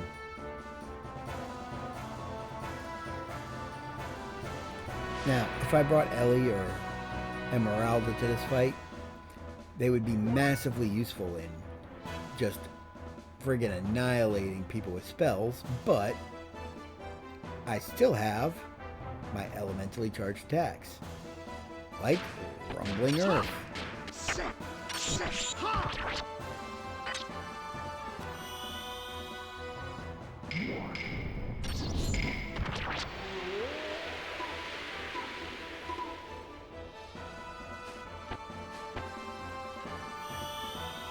Which, yes, one shot a friggin' element.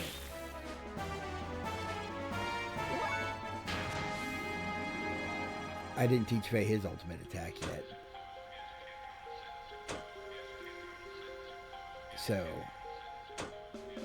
I'm gonna have to settle for using Kake on this one.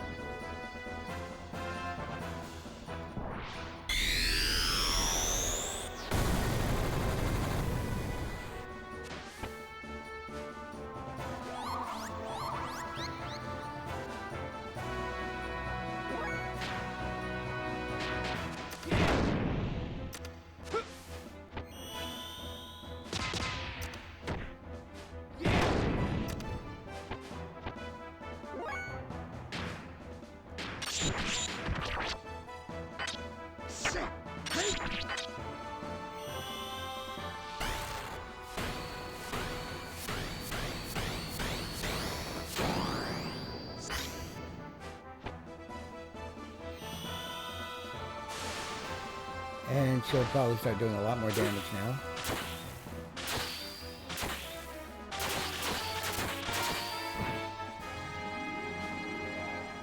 Yep, she goes berserk mode once she's the last one standing.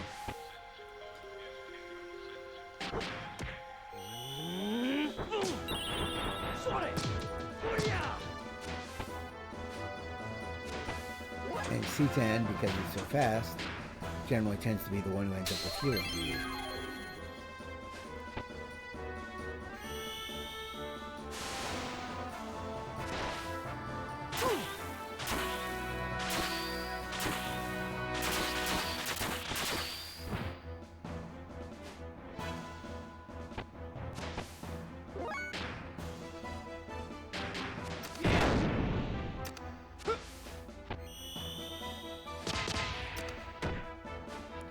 Ostensibly, Dominia's Earth Elemental.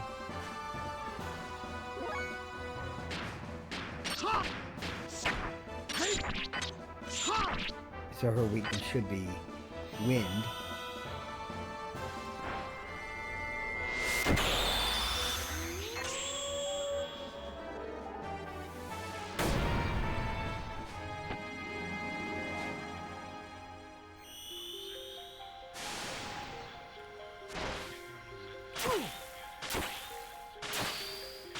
Man, if Faye had the power prices on, he'd be unstoppable on foot right now. Okay, let's feed her the DBZ spam.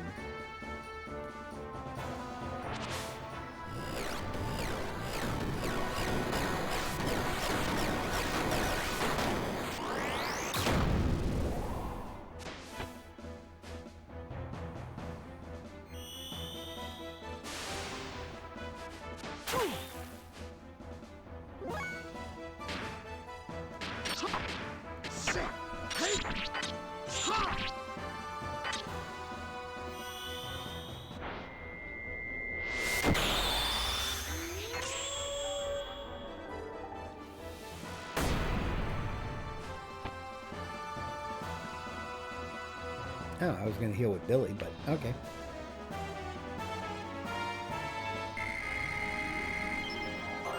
Let's see. Nice level up for C10 this time. Pretty much every stat went up, and I got a bunch of drives. I've been saving those for the end game when I'm not going to be leveling up anymore. We may have fared poorly when we fought in the flesh, but we will finish you off in our gears. Come, follow me. Okay. I'll just kick your ass in the gear. And prepare for one of the funniest, most cracked out sequences in the game. I love it. What took you? What meaning is there in fighting again? Silence. Now we have no choice but to fight. Now we will show you the true power of the elements. Get ready, because here we come. Those of you who have the Power Rangers theme on your MP3s, cue it up now.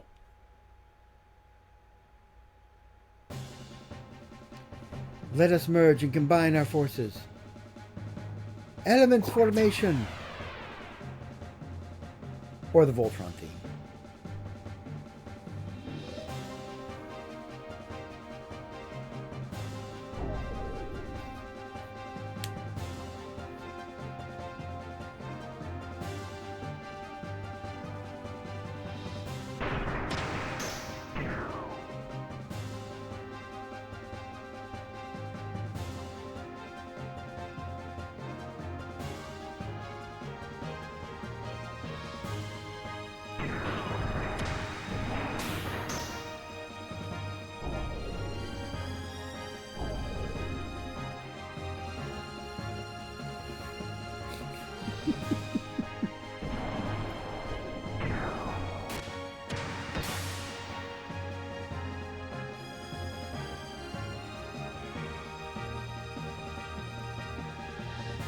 And I'll form head and arms.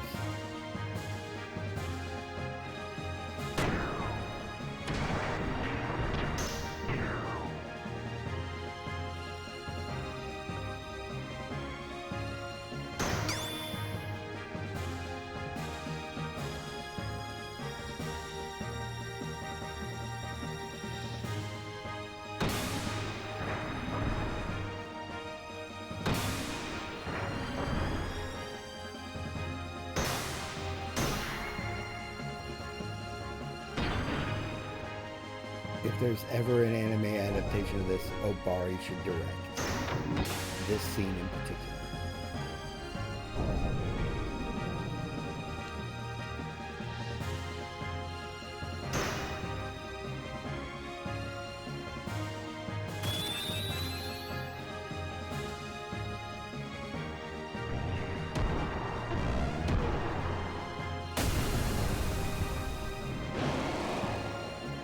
God, I love this.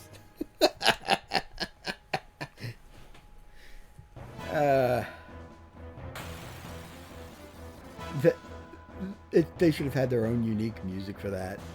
But, god damn, I love that whole sequence. Summon Kishin Sword!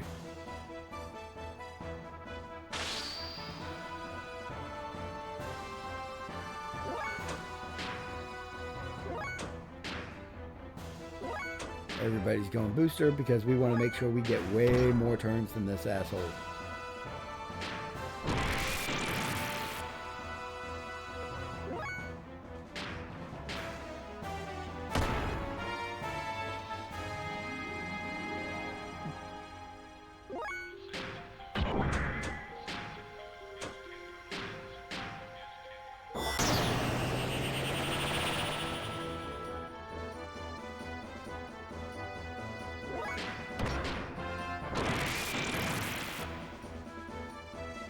Leave it to me. He is now Wind Elemental. The elemental defense of the gear shifts with each pilot. Thankfully, Billy's square attack does untype damage.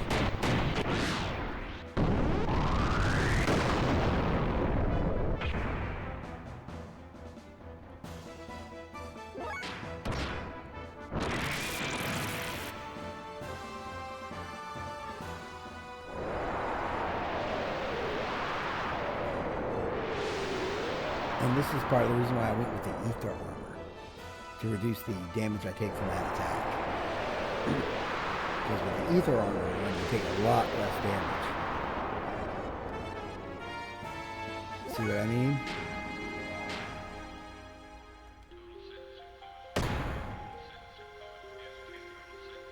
And Talone swapped in again.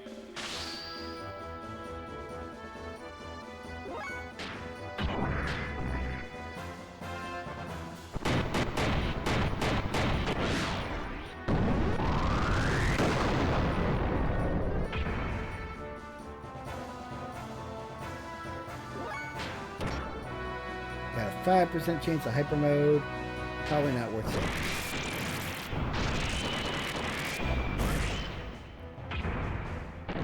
If it were 15% or higher, I might consider holding it, but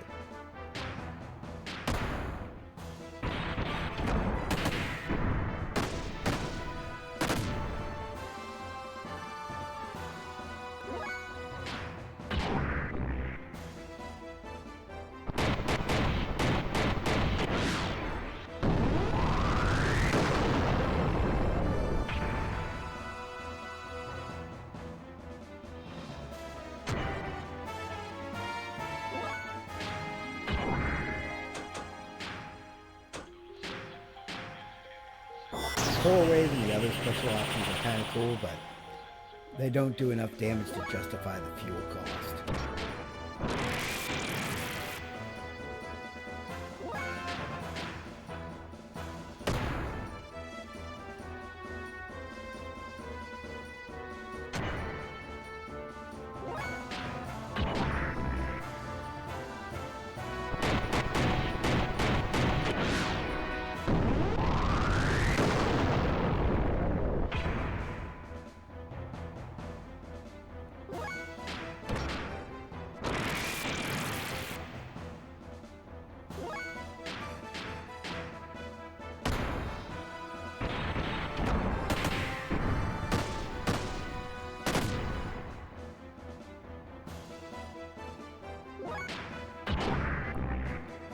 I will say this, the Megas over here can take a lot of damage. It looks like a Megas. This was definitely inspired by Super Sentai. I'll finish them.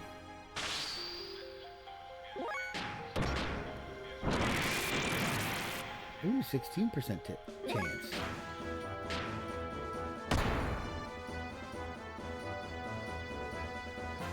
But of course, by the time C10 gears up enough to enter hyper mode, the battle is over. And yes, I get the sword.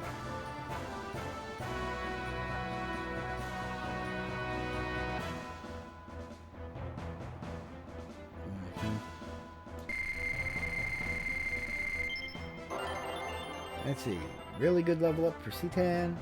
And a really good level up for Billy, too. And I got the Kishin sword. And first time chatter, but it's a bot.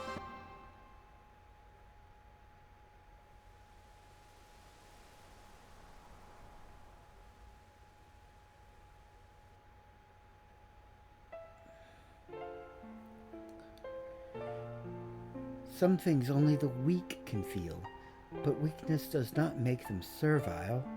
It's because they are weak that they can develop kindness and never look down on people. That is where real human interaction comes from. Everyone has weaknesses. Even you did at first. Your weakness drew you to each other and made you grow strong.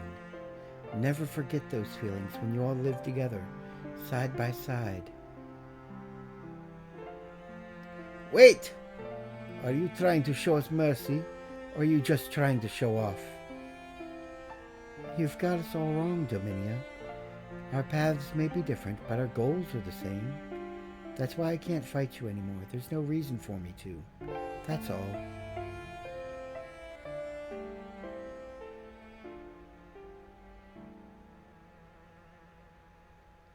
Well, it looks like they surely showed us a thing or two.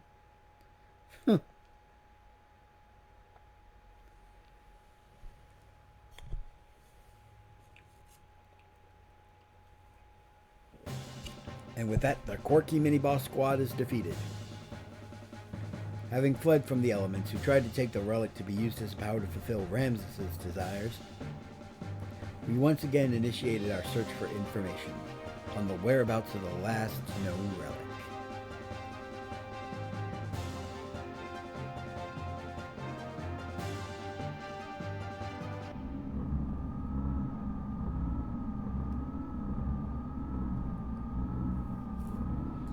He is no longer one of us. Yes, he dares to go against our objectives, just like the other one. We can still activate the key.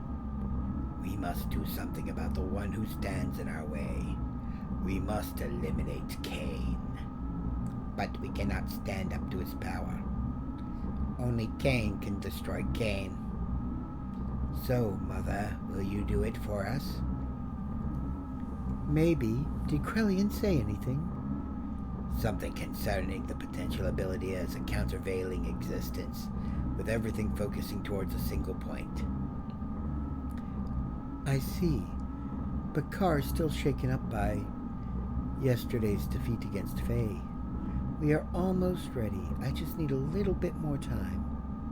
Then we'll wait. We'll wait till the time is ripe.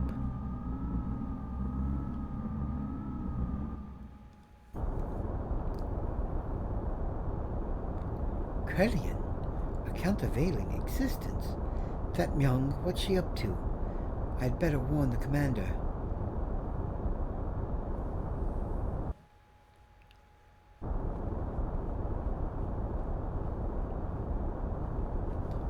Out of the way. Let me through. That bastard. I'll hunt him out myself. Please calm down, Commander. We'll take care of him and his friends. What could you fools do? Imbeciles! Only I can beat him. Only I, who transcends all other humans, can possibly take him down. Move! Commander, wait!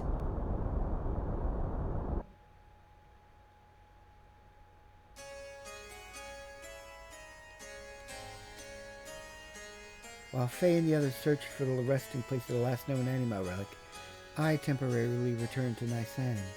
I don't know why I went back, just I had this stirring within my heart that some danger was awaiting the people there.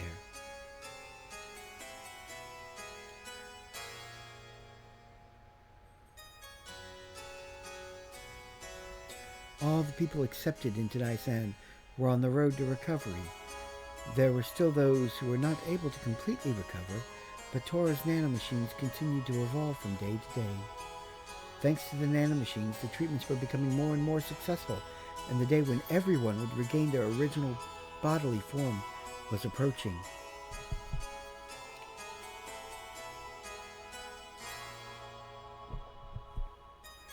A trembling. There was a sudden explosion in the city of Nisan. Within the burning fire stood a gold Omnigear. It was Ramses. He assaulted Nisan so that he could defeat Faye. His purpose for existing was at stake. The Nisan and Shavat militia, even Rankin friends from Solaris who now served to protect Nisan, could not thwart the assault. The people were evacuated into the cathedral. Continuing to search for Faye, Ramses put the militia to rout and pressed on toward the cathedral. He was ruined. He had his mind set solely on getting at Faye. I stood before him.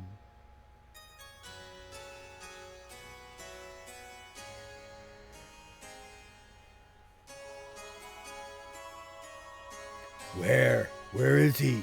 I know it, he's here. Why does he not come out?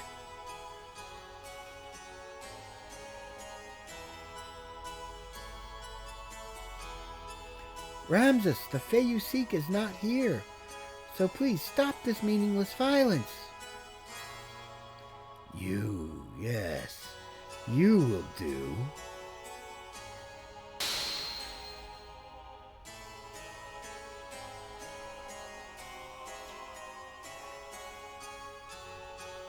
Come out, Faye. If you will not come out, I will crush Elhain.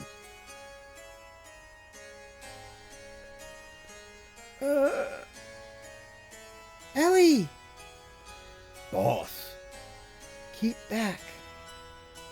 Not coming out, eh? Have it your way. Then from tonight on, you'll be crying with this woman's dead body in your arms. Ah!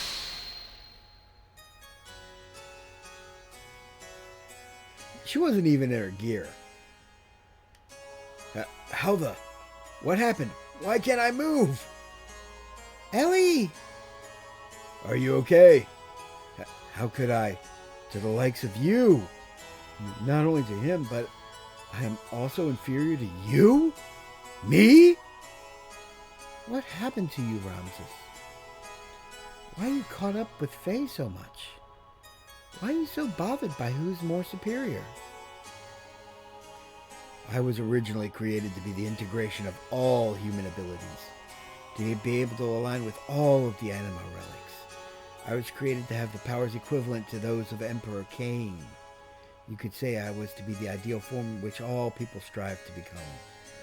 However, once he was born, I was rejected. I was given life in a pile of trash, born in the dark, cold abyss of worthlessness.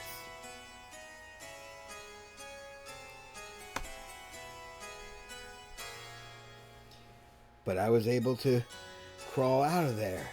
I was able to survive on my own strength. In order to get back at all those who have forsaken me, despite all of that, I was able to get this far. Yeah, he's a little obsessed. I was able to provide myself with the warmth that I required to continue living. But he had to come and intervene in my life once more. He tried to take that very warmth away from me again. As long as he exists, I don't belong anywhere. I think I now know why you are so fixated with Faye. You do not really know what you should be doing with your life right now. You're simply trying to protect yourself by attacking Faye. By attacking others, you are confirming your own existence. That's why you strive to be above everyone else. Because otherwise, you'd be enveloped by a void. Because you yourself will disappear. Because that emptiness within your own heart will only grow. Because you want to hang on to love. Silence!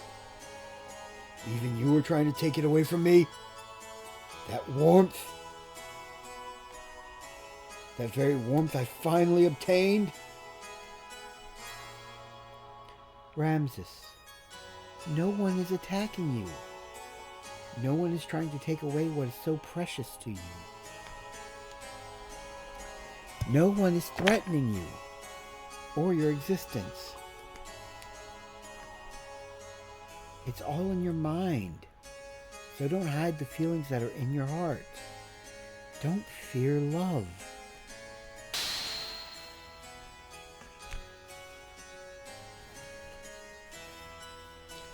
You.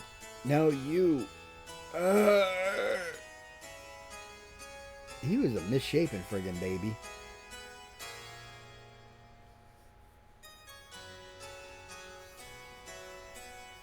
He's basically a Wells. Ramses was in fear. He feared losing the place he belonged to. He feared Faye was the one who would take it away from him. He believed love was something you take. He craved love more than anyone else.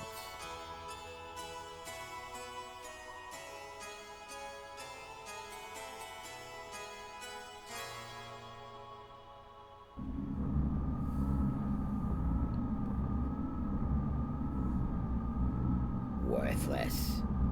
Trash. Reject. Why even bother existing? Defect. Be gone. We have no use for you. Ha! Trash is of more worth to us than you.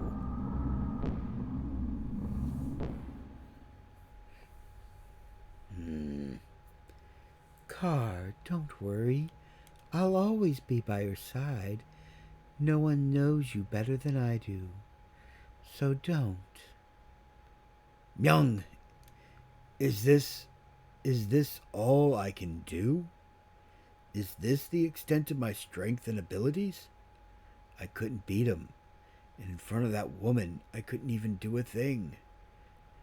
I'm not entirely convinced that was Ellie being more powerful and not Krellian messing with you. Is this the limit of my existence? My abilities? You're the same as Cain, an archetype that surpasses all humans. I made you in the same way. But he is the one who is preventing you from fully realizing your powers. Divided powers. That man was your original form, the primordial, superior being. If you could defeat him, then you would be. Yes! Even with your superior constitution, the existence of the original being hinders you. If you could eliminate the divided power, then it would all be yours. Don't you agree, Carr?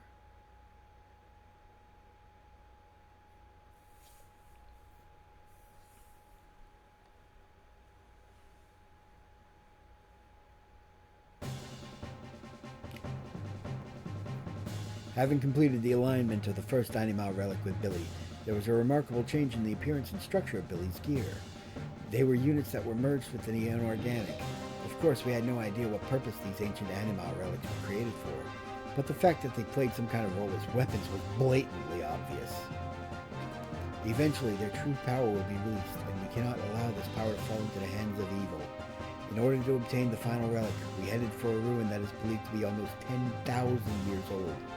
The remains of the first civilization on our planet, and a reunion with an old friend awaited us.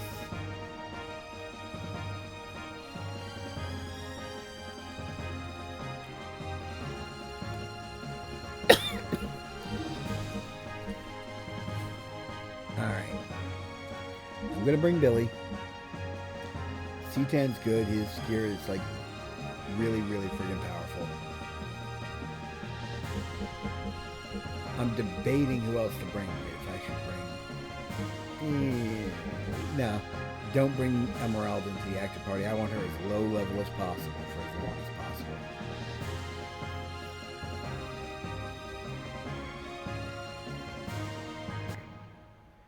Which means I'm going to have to try to avoid excess accidental grinding here. Hi there. Nice to see you again. If you say dungeons, I say traveling merchants. If you say traveling merchants, then I say shopkeep Johnny. Want to buy something or fix up your gear?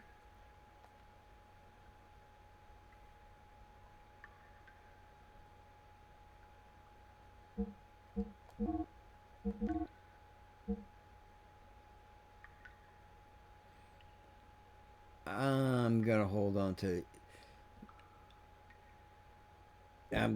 the Amame sword because I think the Kishin sword is actually more powerful.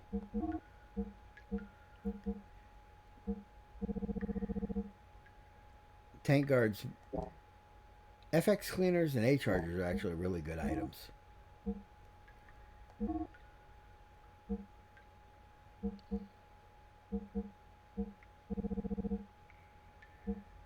We can sell the Flare Rod G. We can sell the silver armors.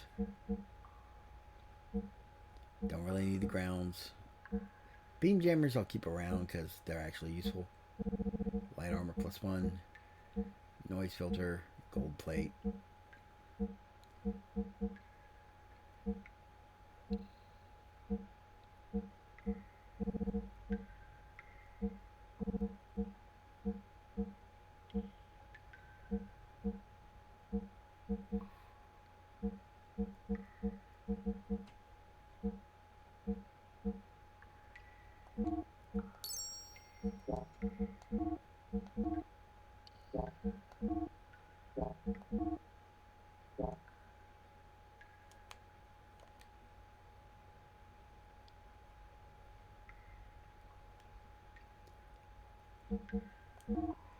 I am going to upgrade the Anvari because it's going to need it for the next story arc.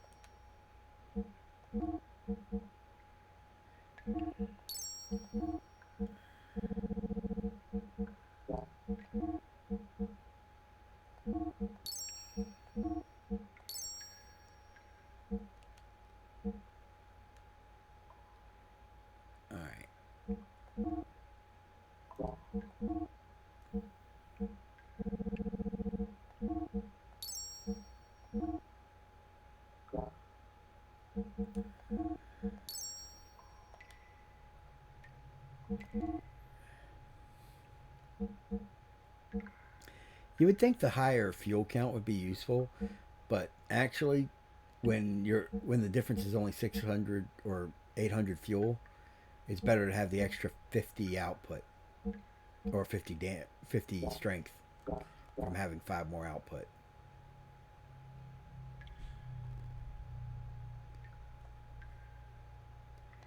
Thank you.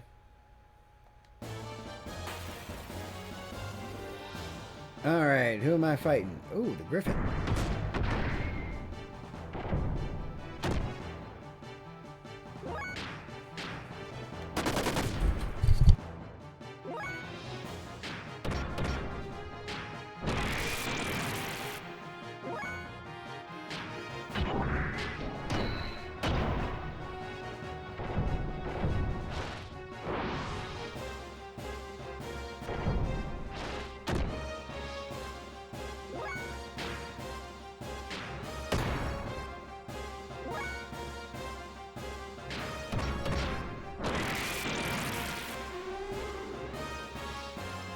And that's the Griffin down.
And reworking some of my stuff. Sorry, I forgot I was on mute.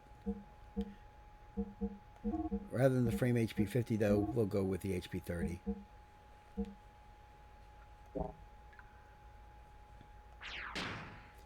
But yeah, short walk, and I already took massive friggin' damage.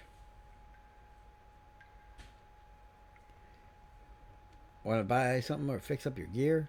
Yeah, I gotta fix up my gear because... Jesus. That Griffin thing hits like a truck.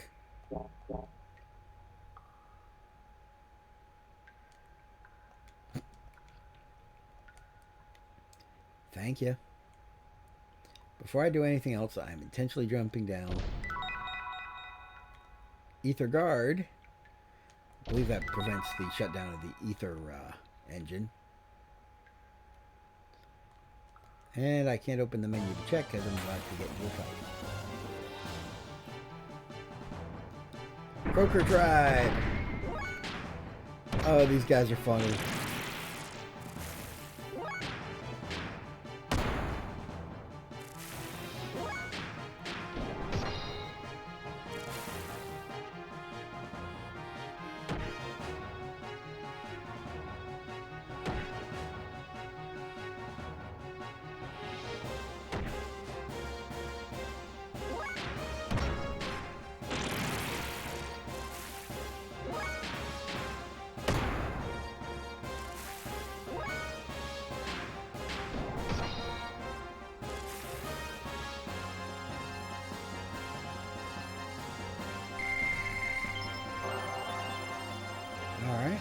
really good level up for Billy. Scales and fangs. Yeah, you can make a lot of money in this dungeon, and you will be able to revisit it later.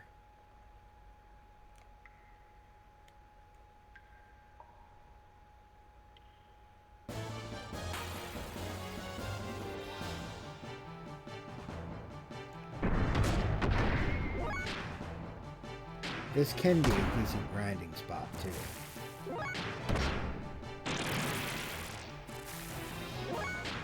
To grind your death blows on foot. Have two of your characters in gears, while the one you want to have learn is next death blows is in the mech.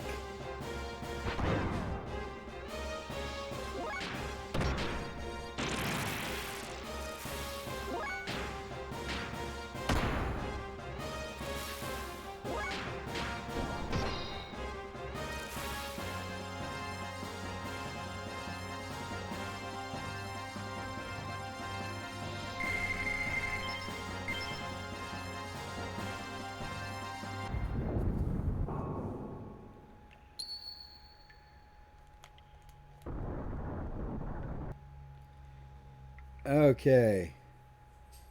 Now here's the dungeon that really pissed off a lot of people. Find the 3 hidden stones, then put them in the holes. Aim your sights higher. Looks like there's writing carved on the walls. The truth is back there.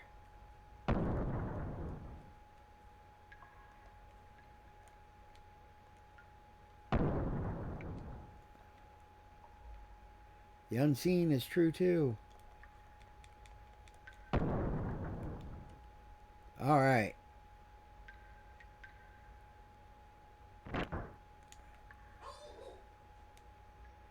And of course the dog's going nuts.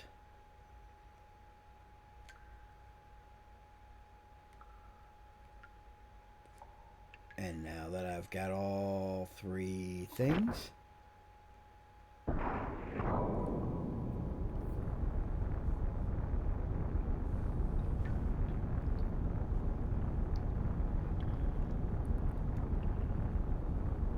there was also another hint on one of the walls telling you to go a few steps, one direction, then 10 steps the other.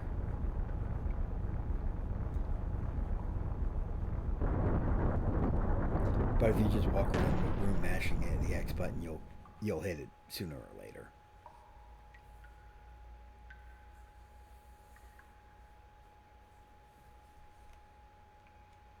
It's over here, basically, that you have to hit. Writing on the wall. The cinder stone will be your foothold. Writing on the wall. 4 steps south, 10 steps west. 1, 2, 3, 4, basically. And that would have led you to where you needed to press the button. But it's hard to gauge exactly what a step is because, well, your character doesn't have discrete steps.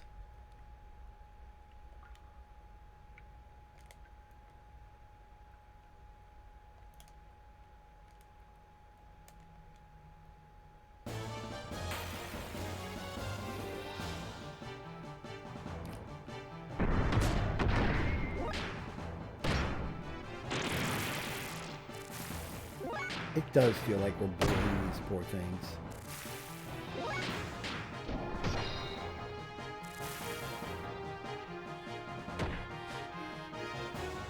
Although I am fascinated to know how they survive in here.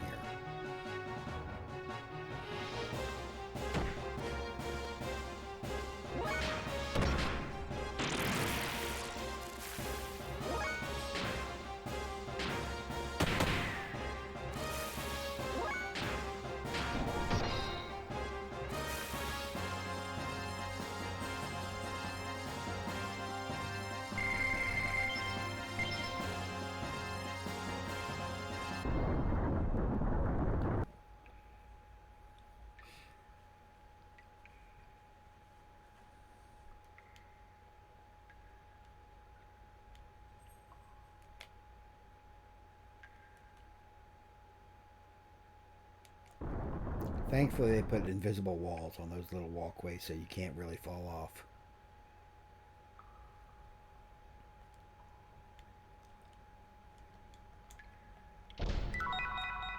Receive survival tent.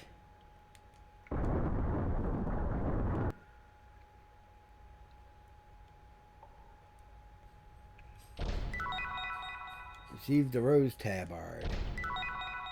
Received Aquasol DX. Okay, which one of you has the lowest defense? That would be Billy by a good margin. Billy, you get the Rose Tabard.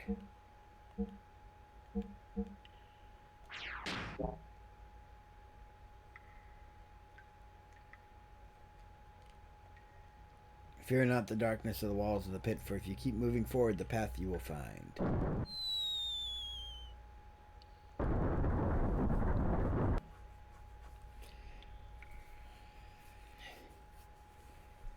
Ah, the test of courage.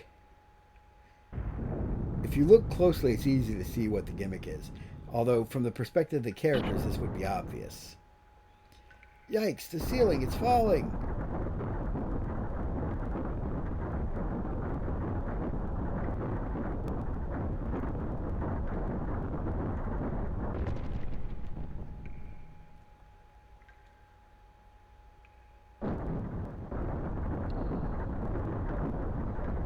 How many thousands of years old is this stone mechanism? Because it's in remarkably good repair.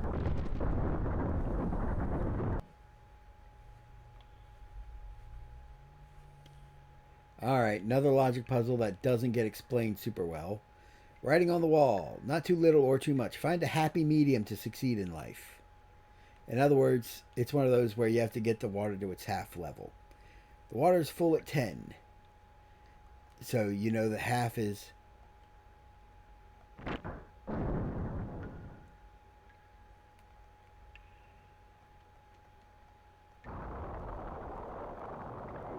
Okay, I'm removing 7 marks.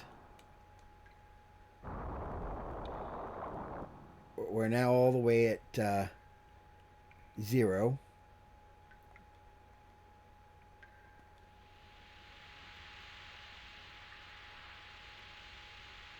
We're filled to 7.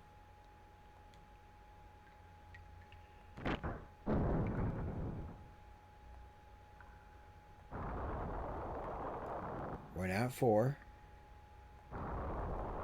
We're now at 1.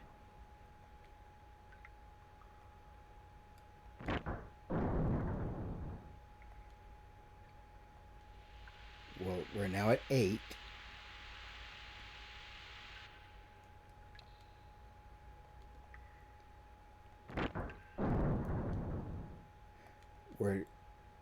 We should now be at 5.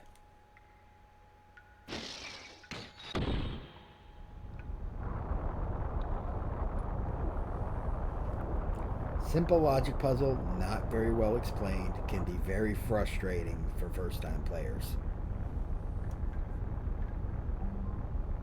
Your dryer is done. Hey, my clothes are done drying. Yay.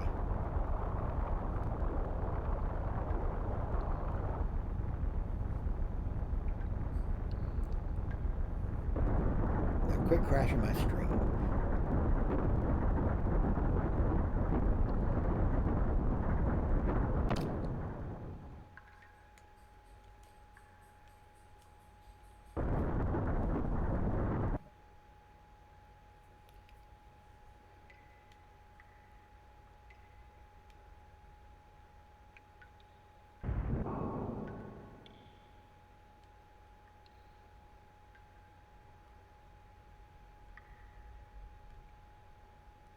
Actually, what's the other way? Now that I've pushed that rock out of the way. This is where all the pits that go down led to earlier. Received a beastly robe. That's a robe for female characters. Very powerful piece of equipment.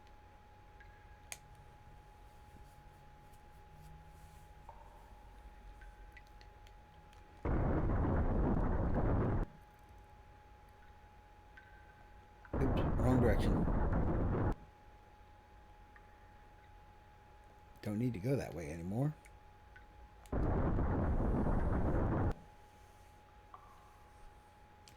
Yeah, you can tell this is like a very early on game to have a camera.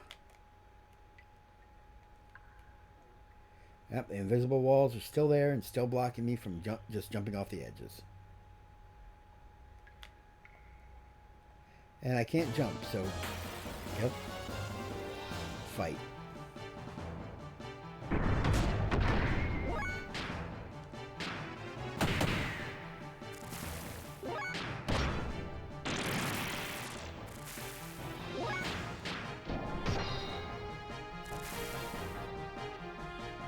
Croaker trap.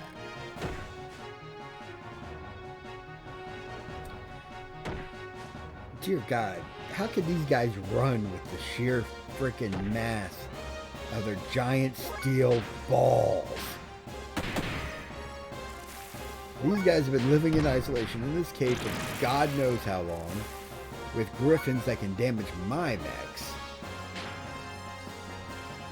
They see these giant humanoid robots just walk in, slaughtering all their buddies, and they just run up and stab it with a spear.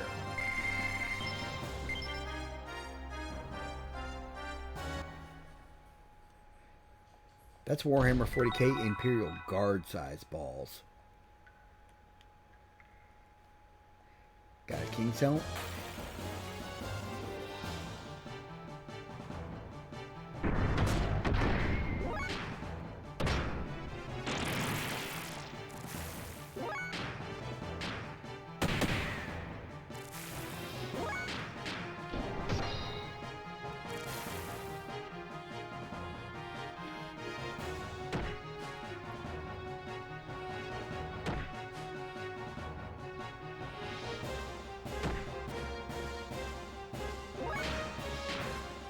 For them to kill one of my mechs, they'd have to hit it 20,000 plus times.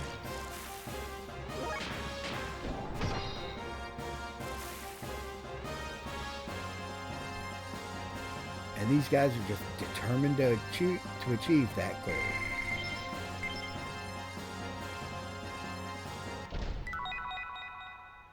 Received an ether doubler. Yes, another one. I now have 3 of them. Total. No. A lot of times I'd cheese this next fight by bringing Ellie into it and having her use her air rods over and over again. Air rod spam is very powerful in the upcoming fight. But I should be able to do it with just Saitan, Billy, and Faye. But I will save before we start this next bit. I would have loved to have brought Rico, because he is very plot relevant, but his gear would not be up to par with the others.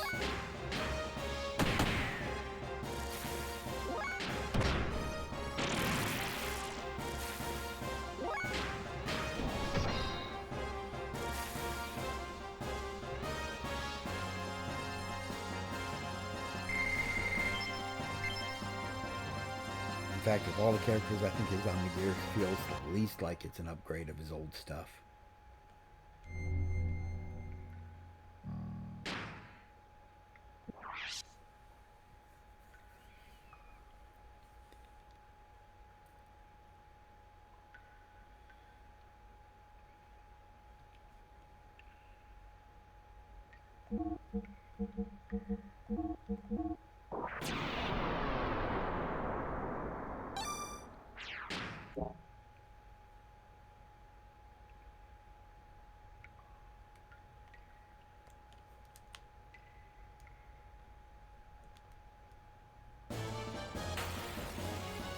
Oh, son of a bitch. Oh, you bastards.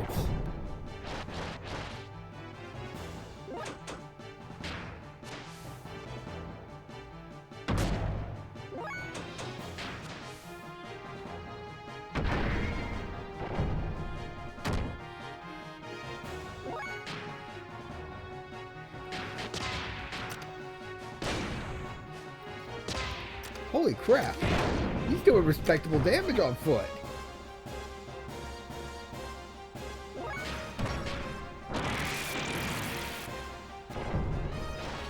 I mean, respectable for an on-foot character.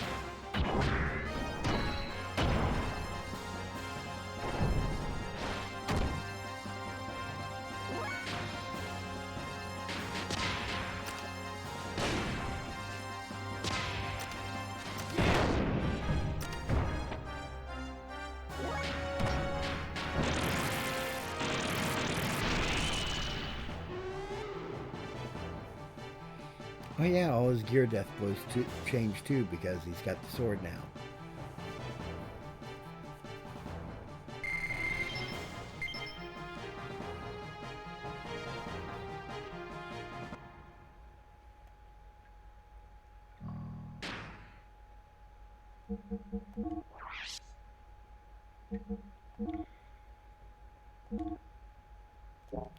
He doesn't need to do it, but he definitely does.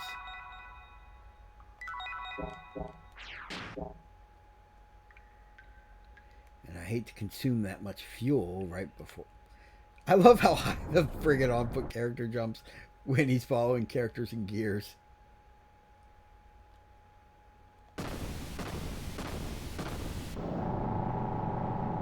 All of a sudden they gain the ability to leap skyscraper heights.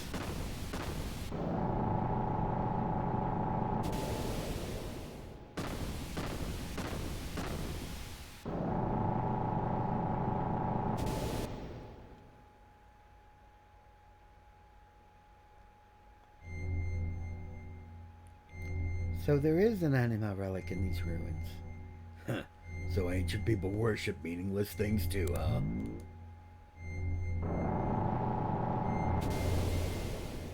Who's that? What'd you say? Say something I understand. Who are you? Get out of my head! Rico, are you okay?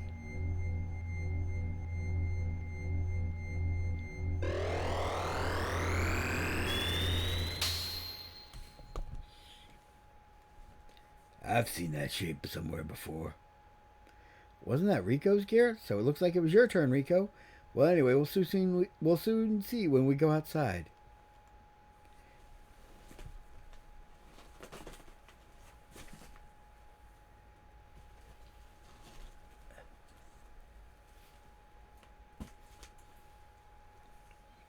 Whoa, what the?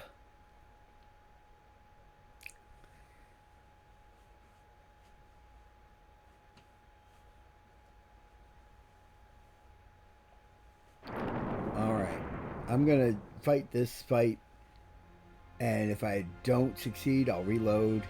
If I do succeed, we'll end stream there because that's a good stopping point before the next big FU section.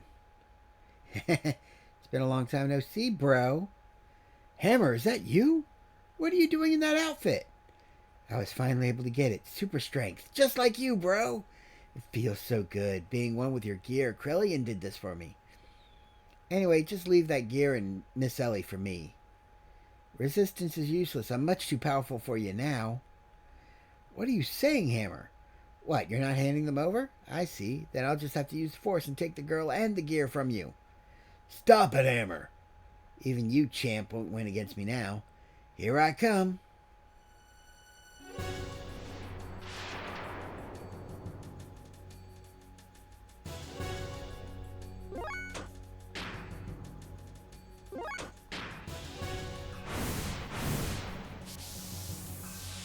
Oh yeah, he's the one guy who uses skill attacks.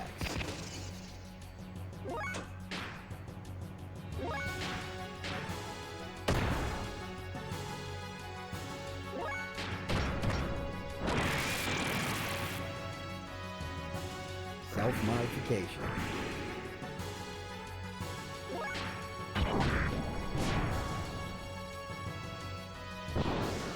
Could have brought Bart instead.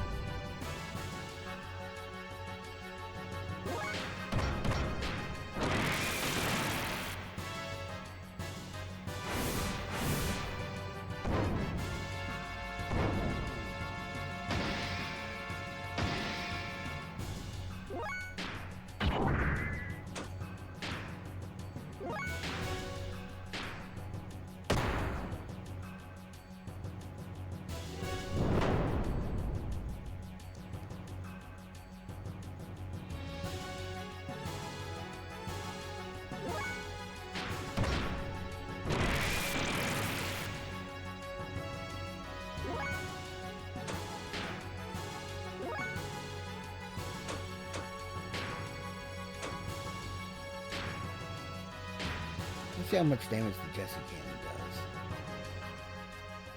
I don't think my Ether Dumpler is taking effect, or at least it doesn't feel like it is.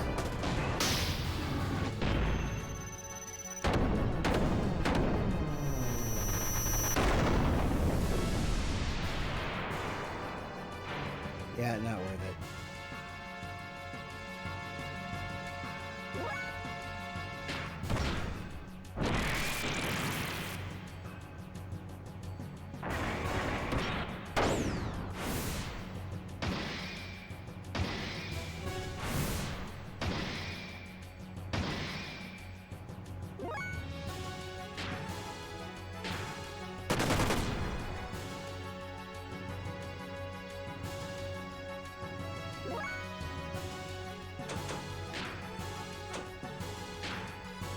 Should be entering self-destruct any moment now.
Oh well.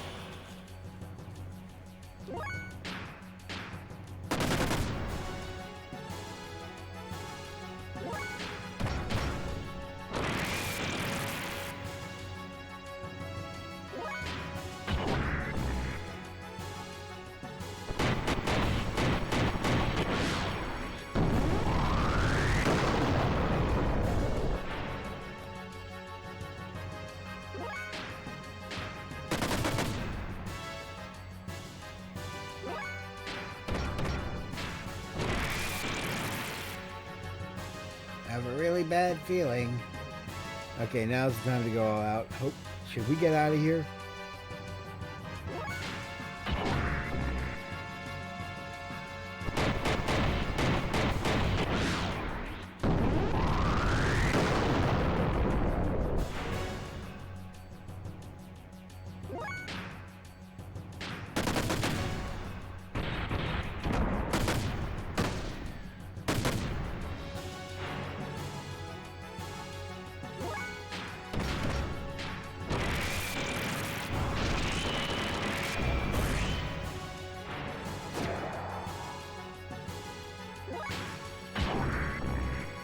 If I can't get it with this party, I'll go back and get it.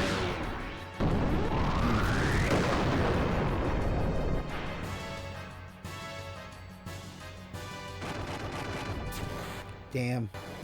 Didn't make it in time.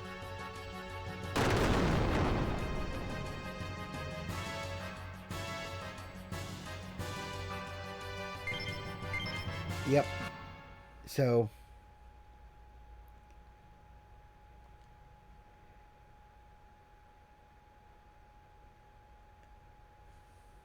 the goal is to knock him or self down once he starts entering that self-destruct state, which is very difficult to do in a limited number of turns unless you min-max the heck out of your party.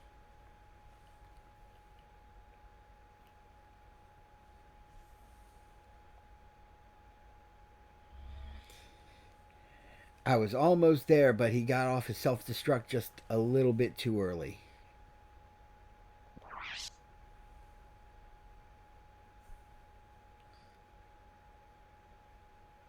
But that's why I saved before I start. So what I'm going to do is I'm going to go grab Ellie and use her air rods to basically just cheese the fight.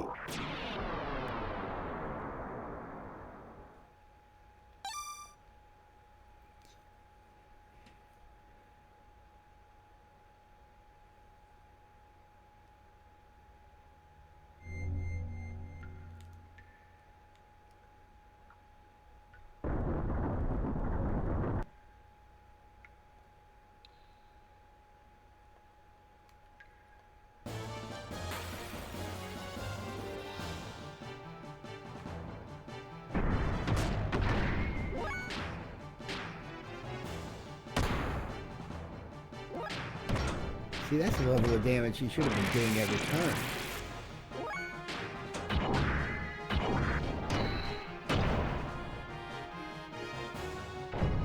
Dust, dust.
And smushing some problems. I really do feel bad for these guys. I mean, they were just sitting in here, chilling, minding their own business. And these giant robots come stomping through their turf and start killing all their buddies.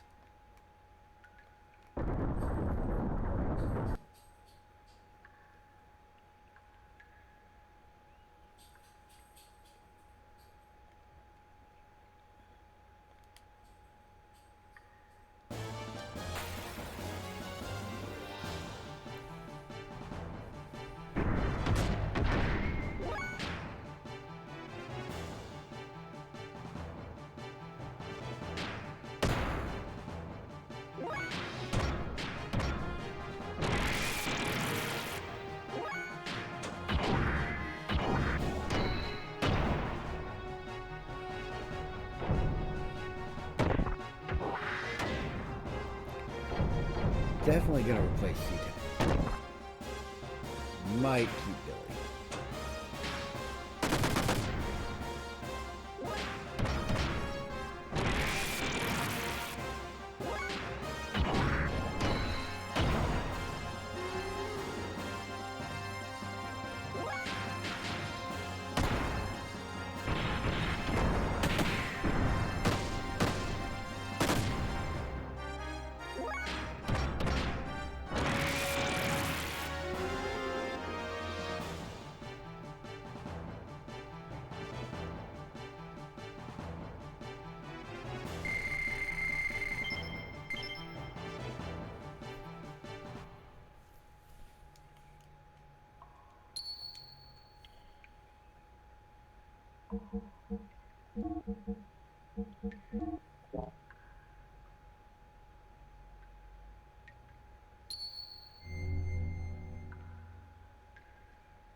Want to buy something or fix up your gear? We'll fix up our gears.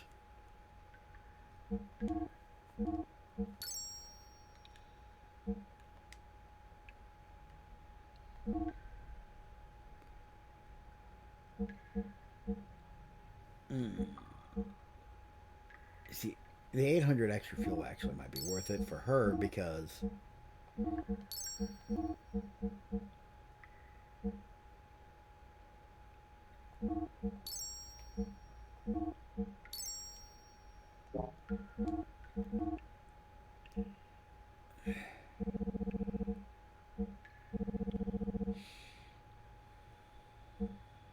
oh yeah, definitely need to buy one of those and equip it to Bart before we go to the next segment.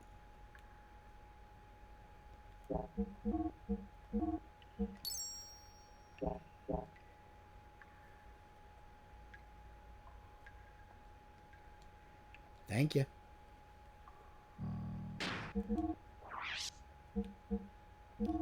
We're not going to give her the beastly robe.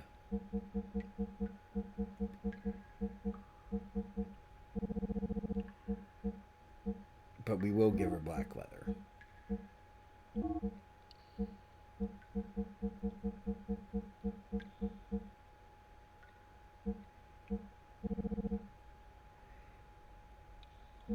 And an ether doubler. Wait, didn't I pick up another ether doubler? Why was there only one in inventory?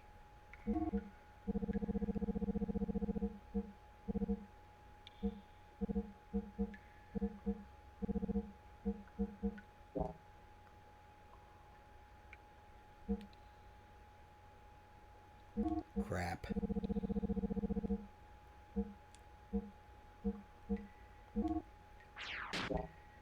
Well, so much for that.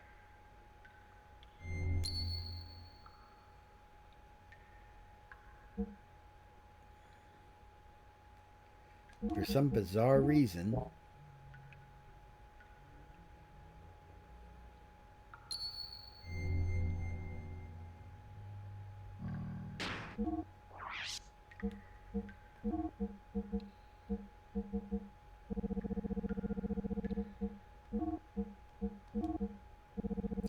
oh, that's because I had already given the other ether doubler to Esmeralda. Okay. I was like, wait a minute, I was short an ether doubler. Nope, nope, nope. I did have it. Alright.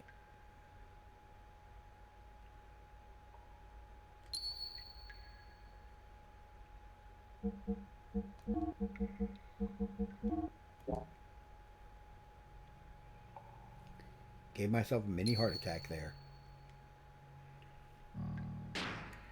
Forgot I did that the other stream.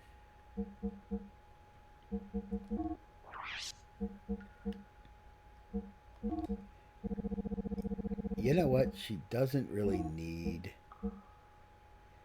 defensive items.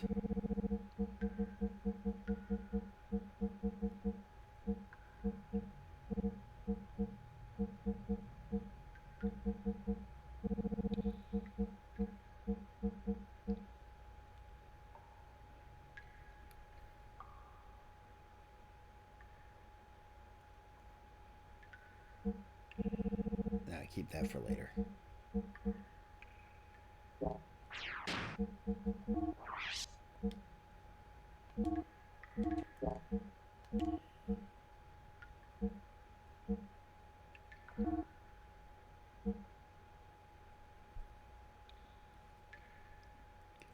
Alright, let's see. Yep, just jacking her ether machine and ether defense as high as possible. Let's save and then we'll go confront Hammer. I won't save at the nearest nearby save point because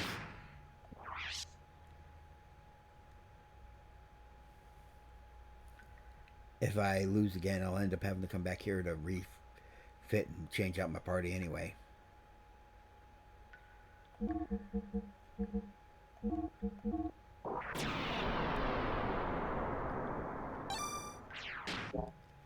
Well, the nice thing about Ellie being in the party is when I run into more Croaker tribe, I'll be able to screen wipe them. Oh, mother. I hate you guys.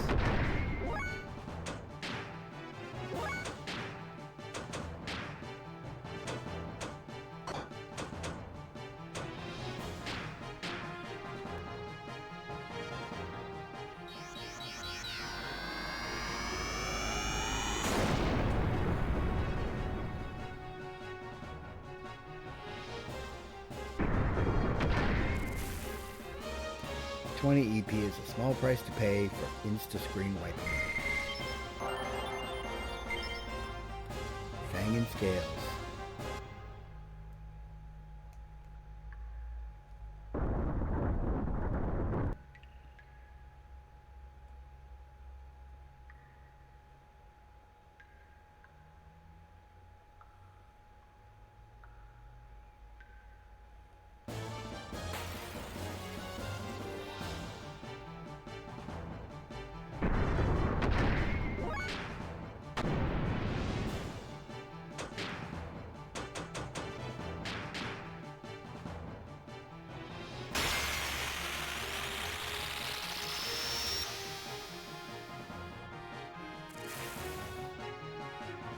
They were all weak to the fire.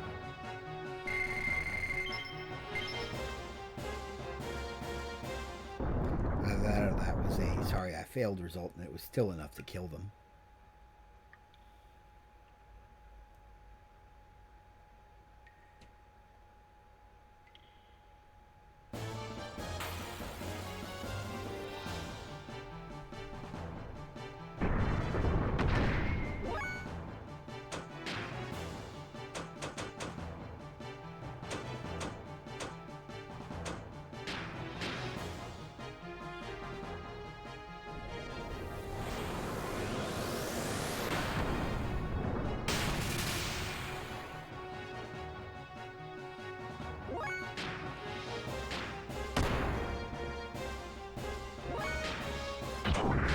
The ether doubler isn't working.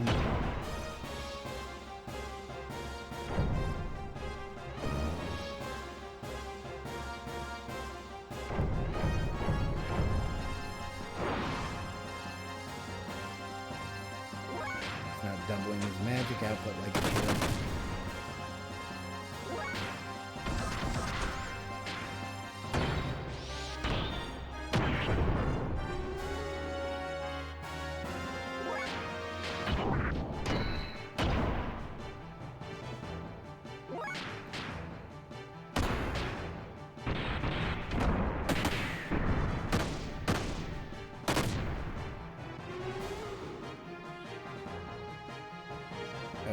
Okay.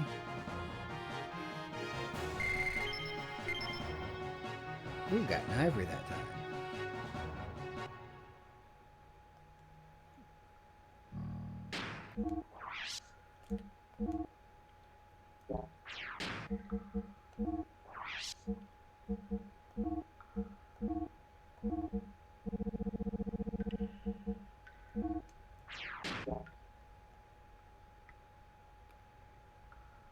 I'm hoping that unequipping and re-equipping it will fix the problem.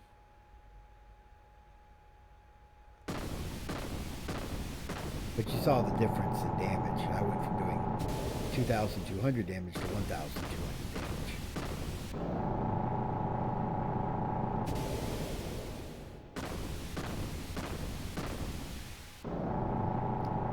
Not going to bother rereading all the dialogue here. I've already read through it once.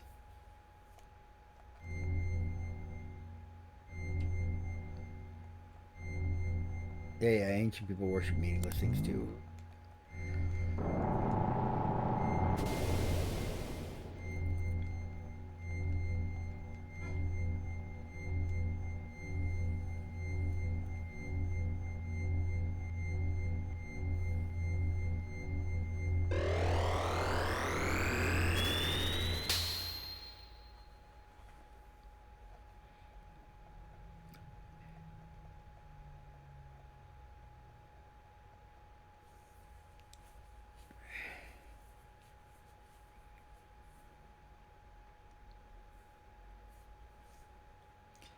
And I didn't top off Ellie's EP.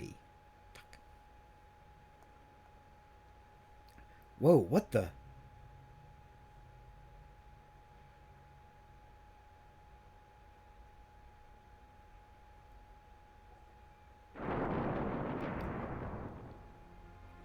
Hey, bro. It's been a long time no see, bro. Hammer, is that you? What are you doing in that outfit? I was finally able to get it. Super strength, just like you, bro. Feels so good being one with your gear. Krellian did this for me. Anyway, just leave that gear in this alley for me. Resistance is useless. I'm much too powerful for you now. What are you saying, Hammer? What, you're not handing them over? I see. Then I'll just have to use force and take the girl and the gear from you. Stop it, Hammer. Even you, champ, won't win against me now. Here I come.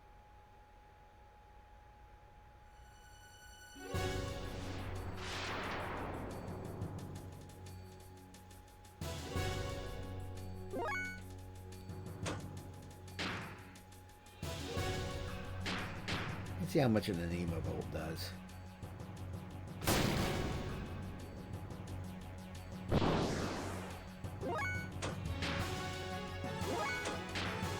Alright. I think I know what Faye's going to be doing with his turn.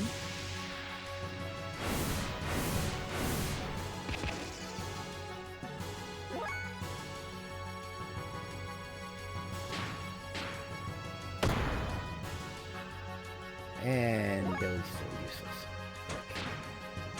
Alright. If I die again...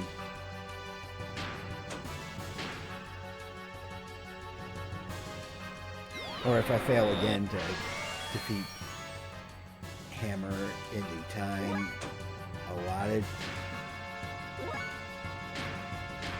I'm going to switch Billy out for somebody else. Because for some reason,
armor lost 20%. Yeah, we don't want to have to deal with that.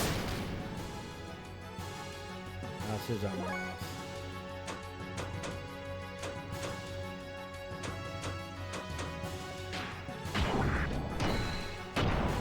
He has none.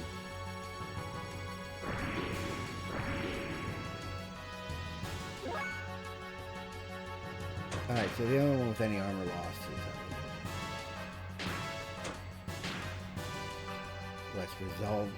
let's remedy that real fast.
have a really bad feeling. Should we get out of here?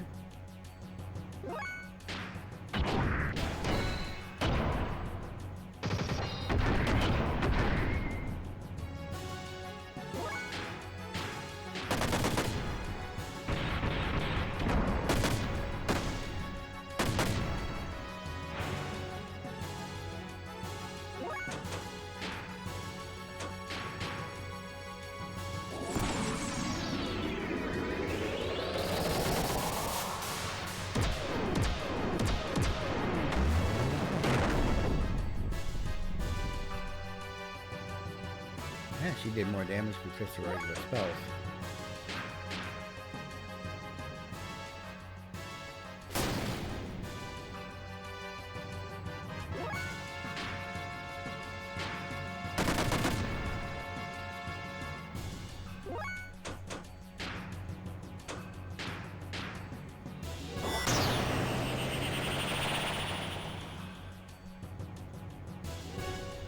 Damn it.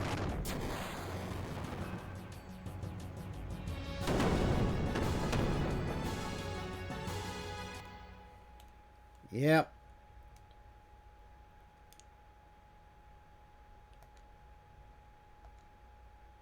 It is a really hard thing to kill him in before he self-destructs if you don't have at least one other gear in hyper mode.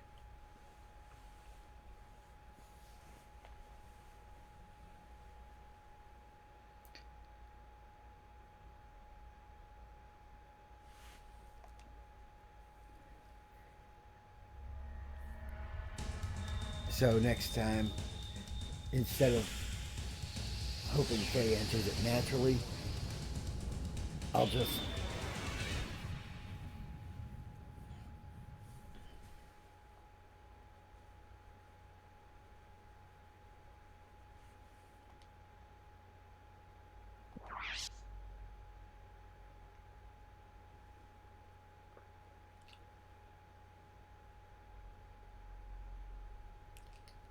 use System Ed from the get-go. Once he grows his fourth arm.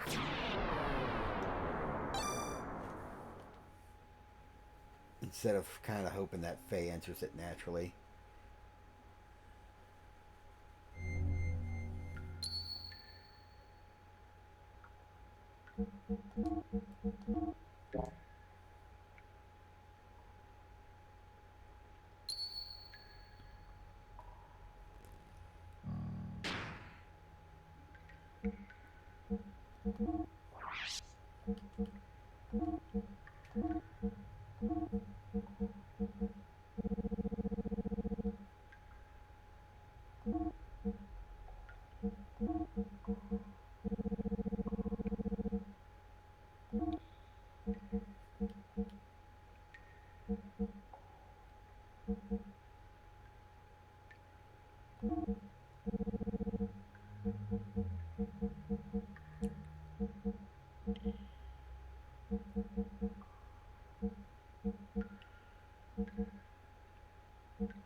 Still can't believe cast armor's so useless.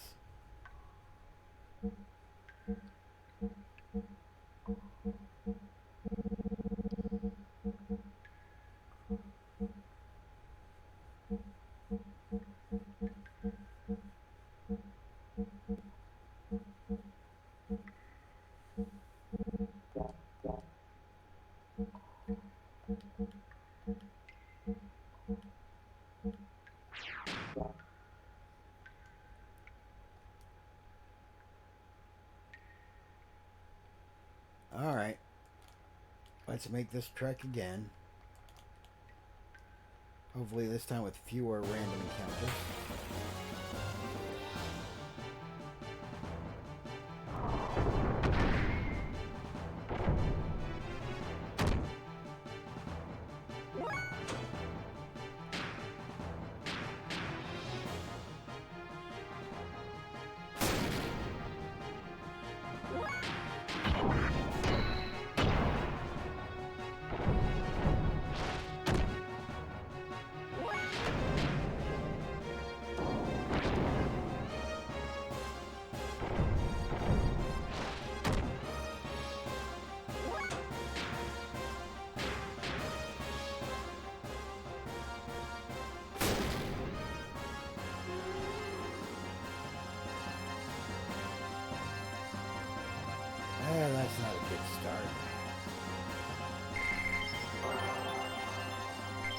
Right out of the gate, I run into a griffin.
Alright.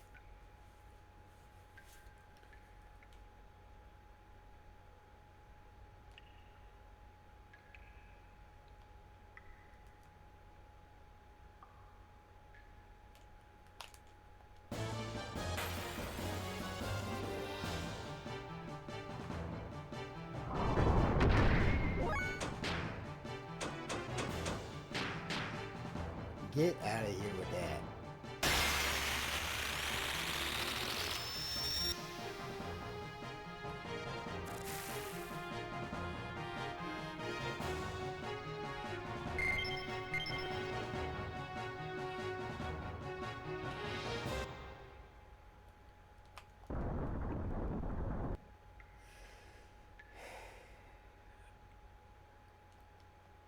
All right.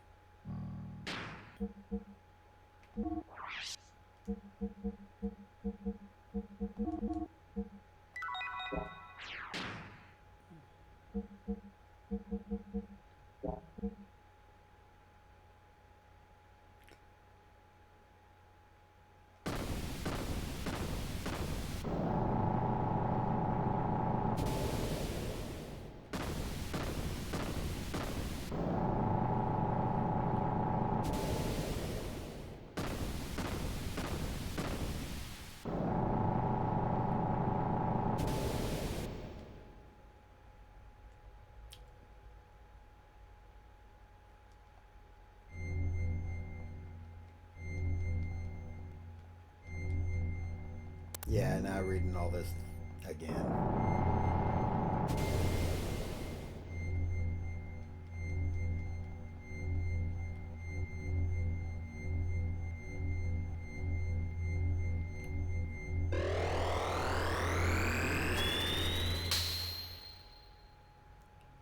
And the steer is now L steer.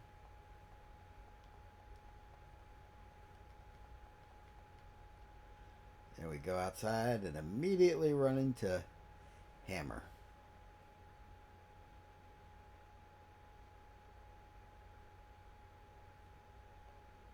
Whoa, what the?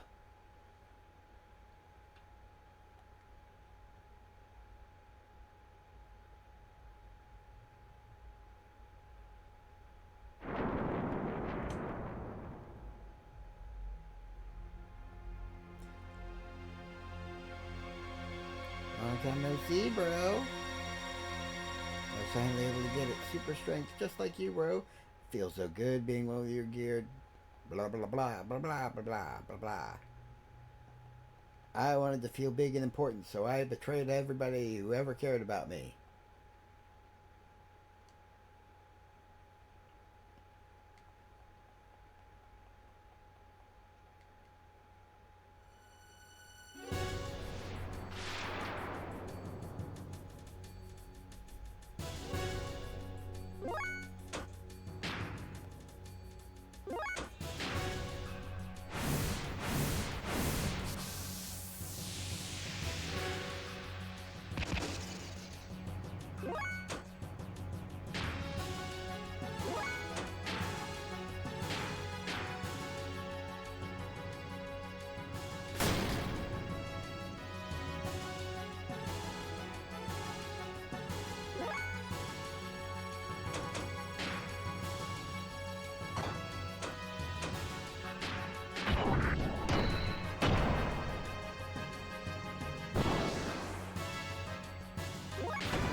I didn't see the...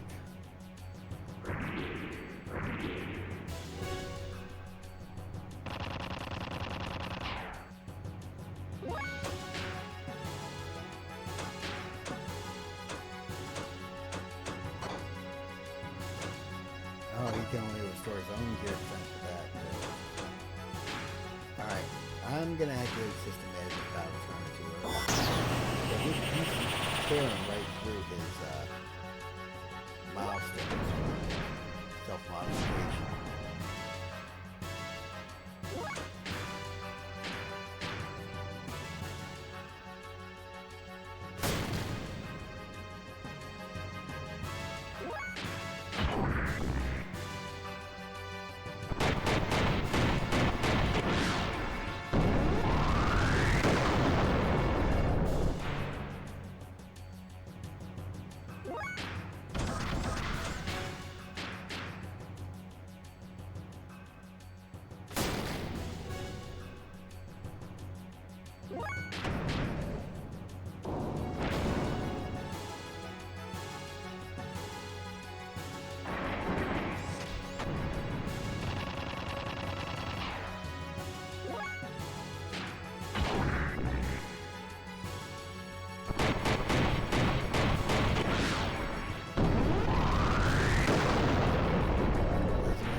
Should we get out of here?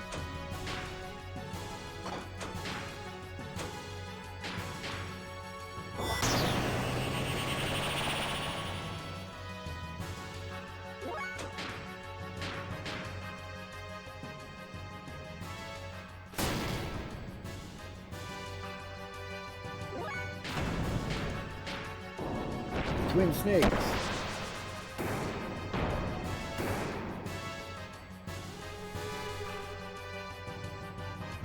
All right. Got him that time. Massive difference in EXP gains, leading to a level up for Faye, Ellie, and Bart. And I got the trader card. Important item to have equipped at all times. What it basically does is it forces enemies to drop their rare items, and only their rare items. So you if you wanted common drops, you'll have to unequip it. But with that, I can farm speed shoes. That's my bro. Far too strong, even for me. Just when I thought I finally got powerful enough to beat you, too. Hammer. Champ, promise me you'll go back to Nortune one day. You are the next in line to be the Kaiser. You knew? Don't underestimate the power of my information network.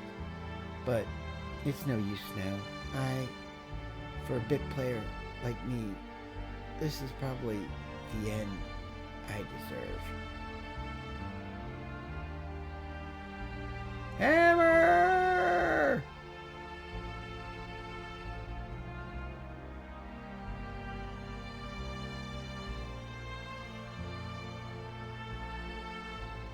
Hammer disappeared into the chasm with a look of satisfaction. Was he happy because he had been able to attain it, his brief moment of power? Hammer smiled. Was that the look of joy from obtaining power? Or was it the look of relief from the pain that was brought up on him by his mutation? Ultimately, we had no other choice but to defeat our friend, Hammer, for the sake of our own survival. Was there any other way around it? I've never felt that fighting was so futile until now. Ellie cried continuously. She hated herself for not having the power to be able to do anything to help him. When I saw her like that, I couldn't help thinking that I can no longer allow her to fight like this. We returned to Ignis, feeling that this had become much more than we could bear.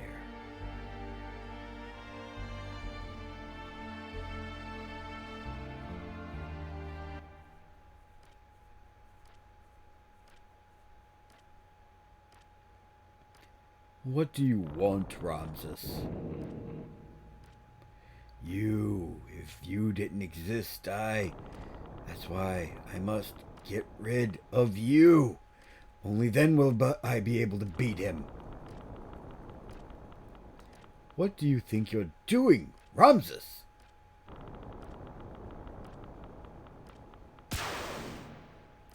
That's absurd.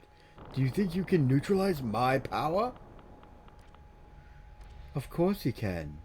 He was made to be able to do so. Krellian? Surely you're not on their side now. Oh, really now? I don't care about a group of old geezers who are so obsessed with clinging on to their dear little lives that they had to resort to turning themselves into data on the Sol 9000 in order to survive. That's not why. Your existence obstructs me from reaching my goal. That's all. Haven't you been working for humanity's future? For humans to live longer? That is why I assisted you. Yes, that's right. I tried to lead the people in my own way. That hasn't changed in the least. Krellian, what's gotten into you? Kill him, Ramses. Ah!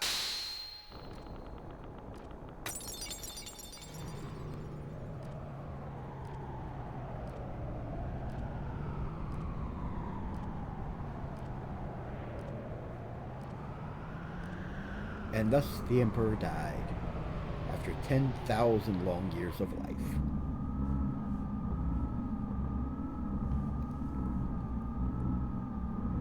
So, Cain is dead? Yes. The final fate for one bound within everlasting flesh. If only he had just accepted our logical ideals too. A fitting end for someone who had become dominated by needless flesh. Excellent work, Krellian. Now there is nothing that can stand in the way of us accomplishing our objective. The anima relics have been awakened and have aligned with their respective animus.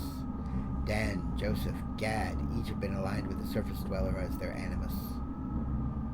Yuga's Asher, Ramses' Zebulun, Krellian's Judah, Sophia's Dina. I think it's kind of hilarious that Ramses got Zebulun, because that's Momo's anima relic in Xenosaga. Reuben, Simeon, Levi, and Issachar were already aligned 500 years ago. And finally, Groff's Naphtali. All of the anima relics have now been activated. The identity of the persona Mask of the Mother has also become clear. The time has come. Now is the time to open the door to the God's domain, to attain the fleshly body and the wisdom of God. The time of the true awakening to carry us to new horizons. Yes, the true time of the gospel has come. Now, humans, extol the awakening of God.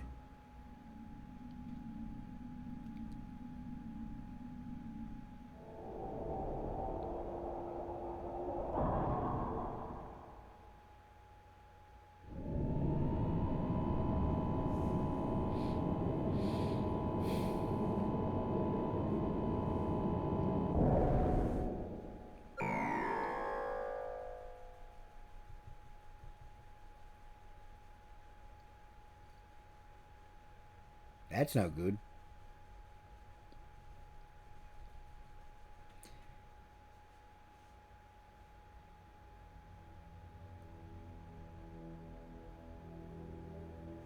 Suddenly the howling erupted. Even the people who had not mutated were being turned into wells. They howled out like war cries as if to call out to something.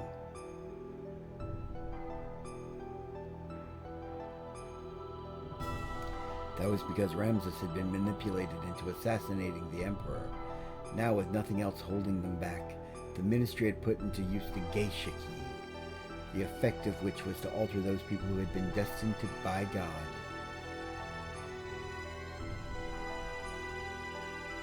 The people destined by God, regardless of whether they were surface dwellers or Solarians, began to change shape one after the other.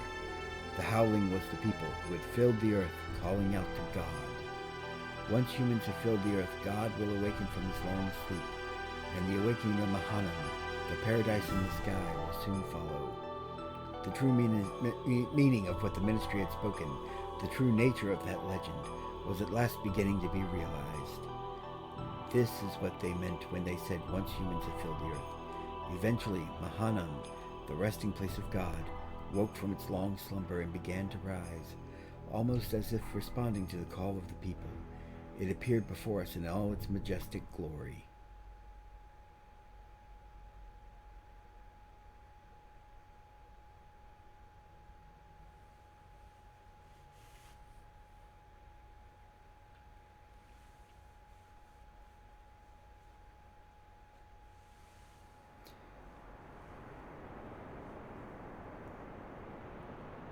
Yep.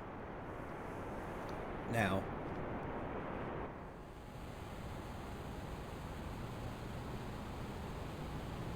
rise from the depths.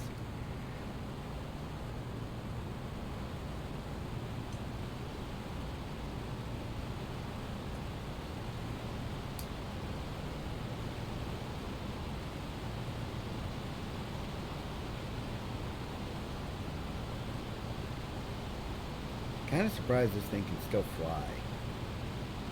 I mean, it's been buried in seawater for 10,000 years. The front and back ends have been snapped off, and yet this central block of this ship can still fly.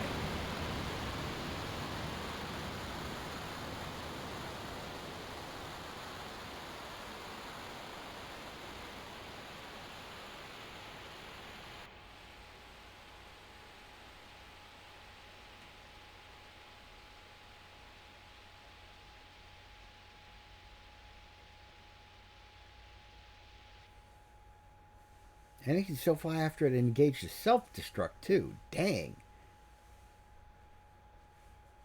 Somebody finally took the advice to build the whole ship out of the black box. Solaris, Gazel Ministry, sent a massive force there to obtain God and his wisdom. But by now, neither the nation of Solaris nor the organization known as Gebler existed anymore. The only thing that was left there was an innumerable accumulation of weapons. Almost all of the Solarians had been transfigured into weapons. The Gazel Ministry now reigned over them as their commanders. There was no way we could allow God or God's wisdom to fall into the hands of the Ministry. We decided to assemble all the forces we could and head toward Mahanan. It was a perilous battle. There was no guarantee that we would make it back alive. We were to carry out the plan at dawn. Hence, I had to stiffen my resolve concerning her. And Faye's most dickish moment. I'm not counting all the instances of Id doing shit. Wait a minute, you want me to stay here? No, I'm going with you. No, it's too dangerous. Why? I've been in many dangerous situations. This isn't the first time. I said no, we can't take you. Please, understand. No, I want to go. We've been fighting together all this time, and suddenly you're telling me not to go? I just don't get it. This isn't like any other fight. It's a battle for the wisdom created by God. It's life or death. Whoever controls it becomes the true dominator of the world. It's obvious that the ministry will bring the strongest possible troops. There's no guarantee you'll come back alive. That's exactly why I want to go. You don't have the slightest idea. What don't I understand? If the enemy were only the ministry or just mechanical weapons, it'd be okay. But most of the enemies will be made up of what were once humans. Humans just like you and I. I saw them at those facilities. Gears that were made out of humans. They were the same as Hammer. Could you destroy them after knowing this? In order to save ourselves, can you truly say that you could kill those who were once our friends? Do you still want to go now? Well, you can't even kill one person. Your presence would be a burden during the fight. Fuck, Faye. It's kind of a dickish thing to say. You just get in the way. Jesus Christ, dickhead.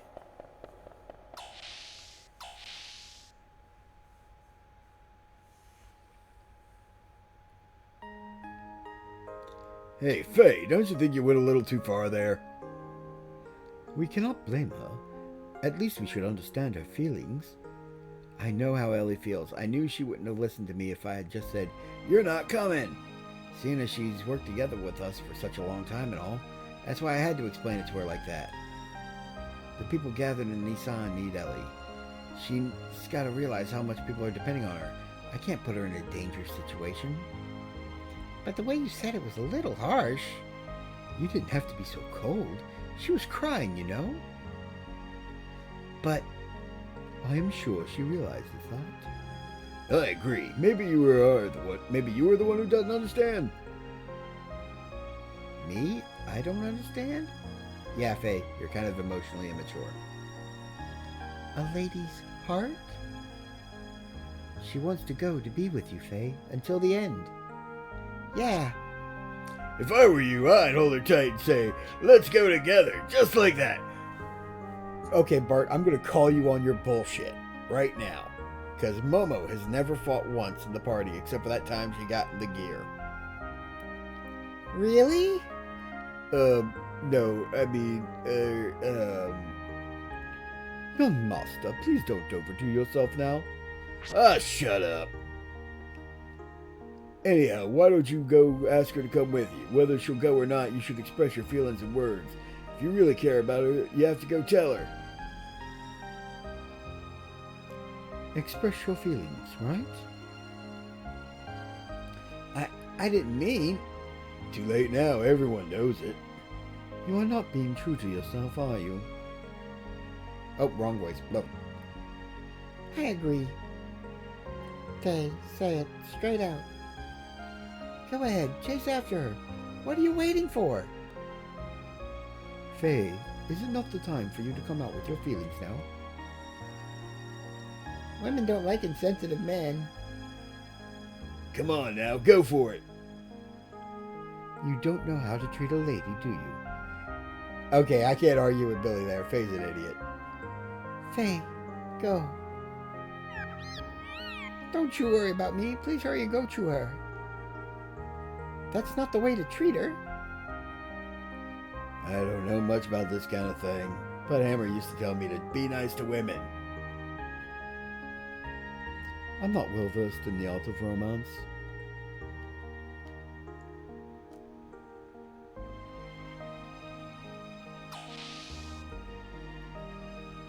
And you get into a fight. Sorry about what just happened. Forgive me, but I wanted to explain. Now, for the first time, people on both Earth and Solaris are becoming one. But then not all of them are strong like the crew of the ship or the people in Shavat.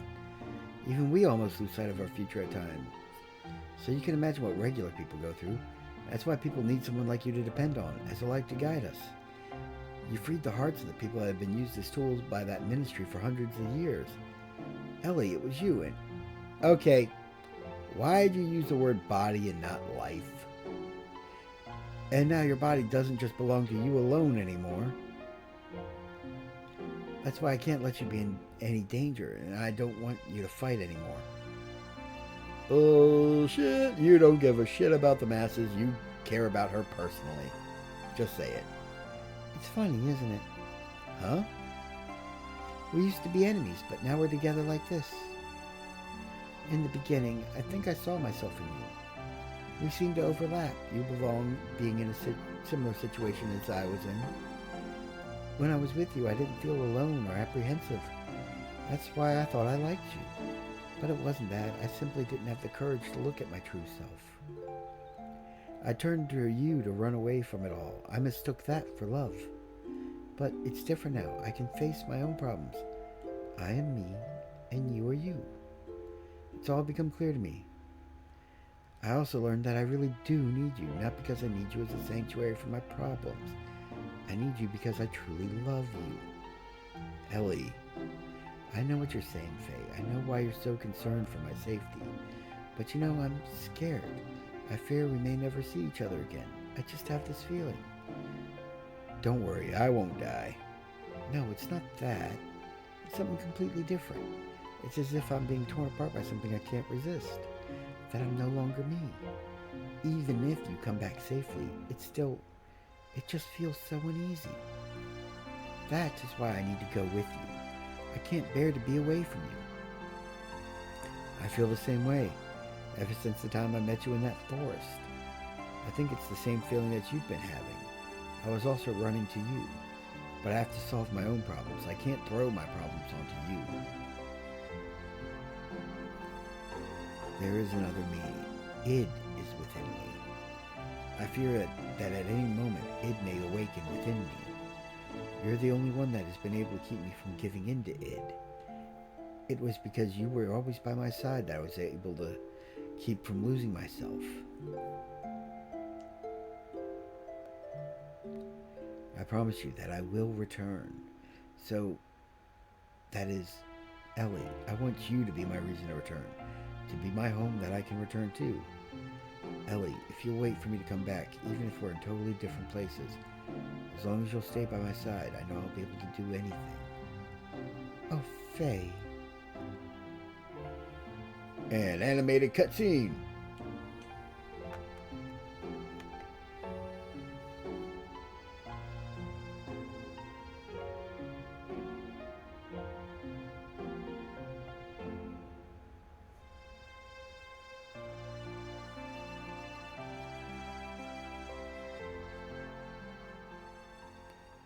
Kiss, fade to black, and then wham shot. Are you going now? Yeah, sorry, did I wake you? It's okay. I've been awake all along. All along? Uh-huh. I was watching over you while you slept. And before I realized it, it was morning. Well, I'm off. All right, then. Do be careful. Yeah, I will.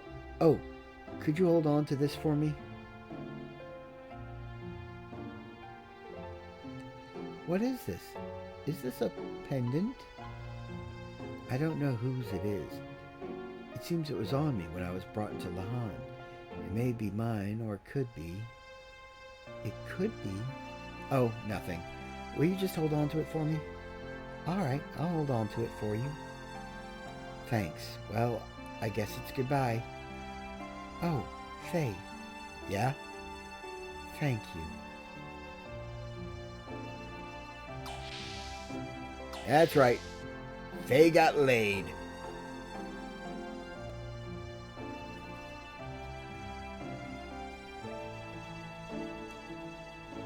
Who knew the secret to a woman's heart was emotionally blowing up at her in an overprotective and kind of asshole-ish manner? Note, this is not actual dating advice. Ellie, are you okay about this? Don't you want to be with him? Yes, but it's because I believe in him. Just being close to a person is not in itself an indication of love, is it? But men are selfish. When something big happens, they say, "It's too dangerous, you can't come." They treat women like we are weaklings. Though it is true I can't help Bart and his friends much more anymore. That's not true. Everyone wants someone special waiting for them. Someone who will protect a place they can return to. If you don't have that peace of mind, then you will not be able to get anything done. Men try to tough it out as much as they can, and then some. They're cute the way they do that, aren't they? Yeah, you're right. Anyway, we have things we have to do too now. And while we do them, let us pray that everyone comes back safely. To God? No. to your own innermost feelings that everyone believes in. What's wrong? I knew it. Yes, that must be it. What? Ellie, it's like everyone says, you must be a reincarnation of Sophia. You have no way of knowing the Nissan sex teaching, or Nisan sex teachings, but what you say, well, it's exactly the same as what Sophia always said. Yes, that might be it. The first time I visited here, I had the most amazing feeling.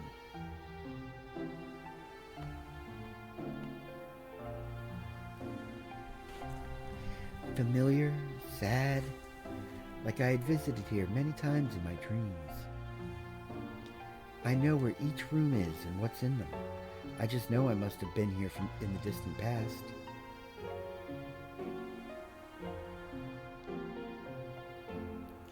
Before, if you had spoken of this, I'd have brushed it off with a laugh. But now I can more or less believe it. The things I couldn't do then, I'm probably trying to do now. Things you couldn't do?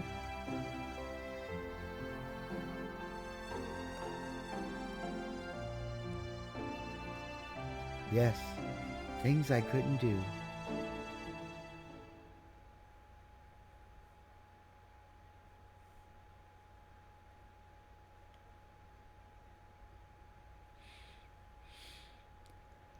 The Eldridge. You can see it stamped on the side of the ship. Driving back the Solarian interceptor forces, we took to the floating continent Mahanan. It was the central hull of a colossal spacecraft with a diameter of at least 40 kelts. I'm assuming that's kind of similar to a kilometer. Which would make this thing fucking huge. Judging from the condition of the hull, we estimated the ship was thousands of years old. At least 10,000. It was determined by examining the inside of the wreckage that some kind of accident occurred on the ship about 10,000 years ago, which forced it to crash land onto our planet. Okay, how's that locket still there? Because if you remember in the opening cinematic, the bridge blew up. Like there was a firebomb right there.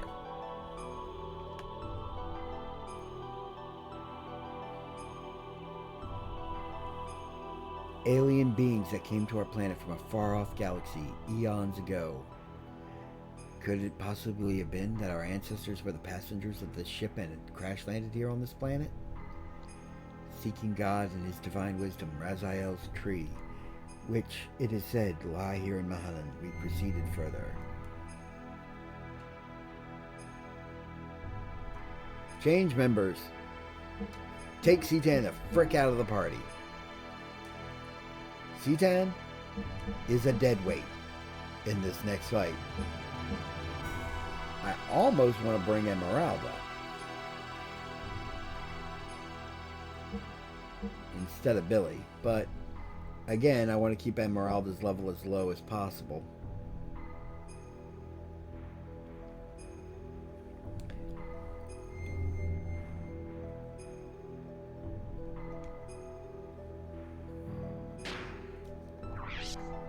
And we'll save it and quit out here for now, because we're approaching the 4-hour mark almost. And I went a little bit longer than I intended to, just trying to make sure I got the trader card from off of... Wait, before I save though. Speak of the devil.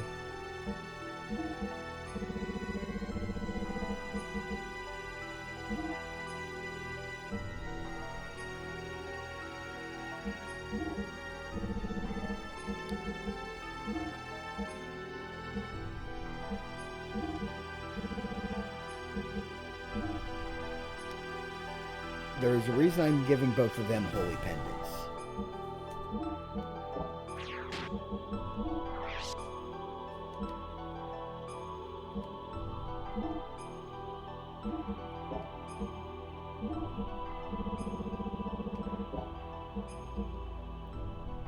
Okay. I'm glad I kept them all with their ether armor. Because just in case Bart doesn't get off the ether seal when he fights Groff. This is a supposed to lose fight coming up after the Deus fight. And Groff hits like a truck. Like, I'm amazed your characters don't get isekai'd every time he hits you. But we won't go into that battle for now. That will be for the next time on Xenobears Plays Xenogears. I hope y'all have a wonderful day.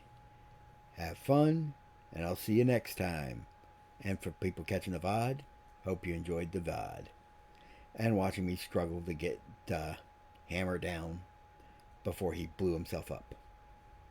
See ya.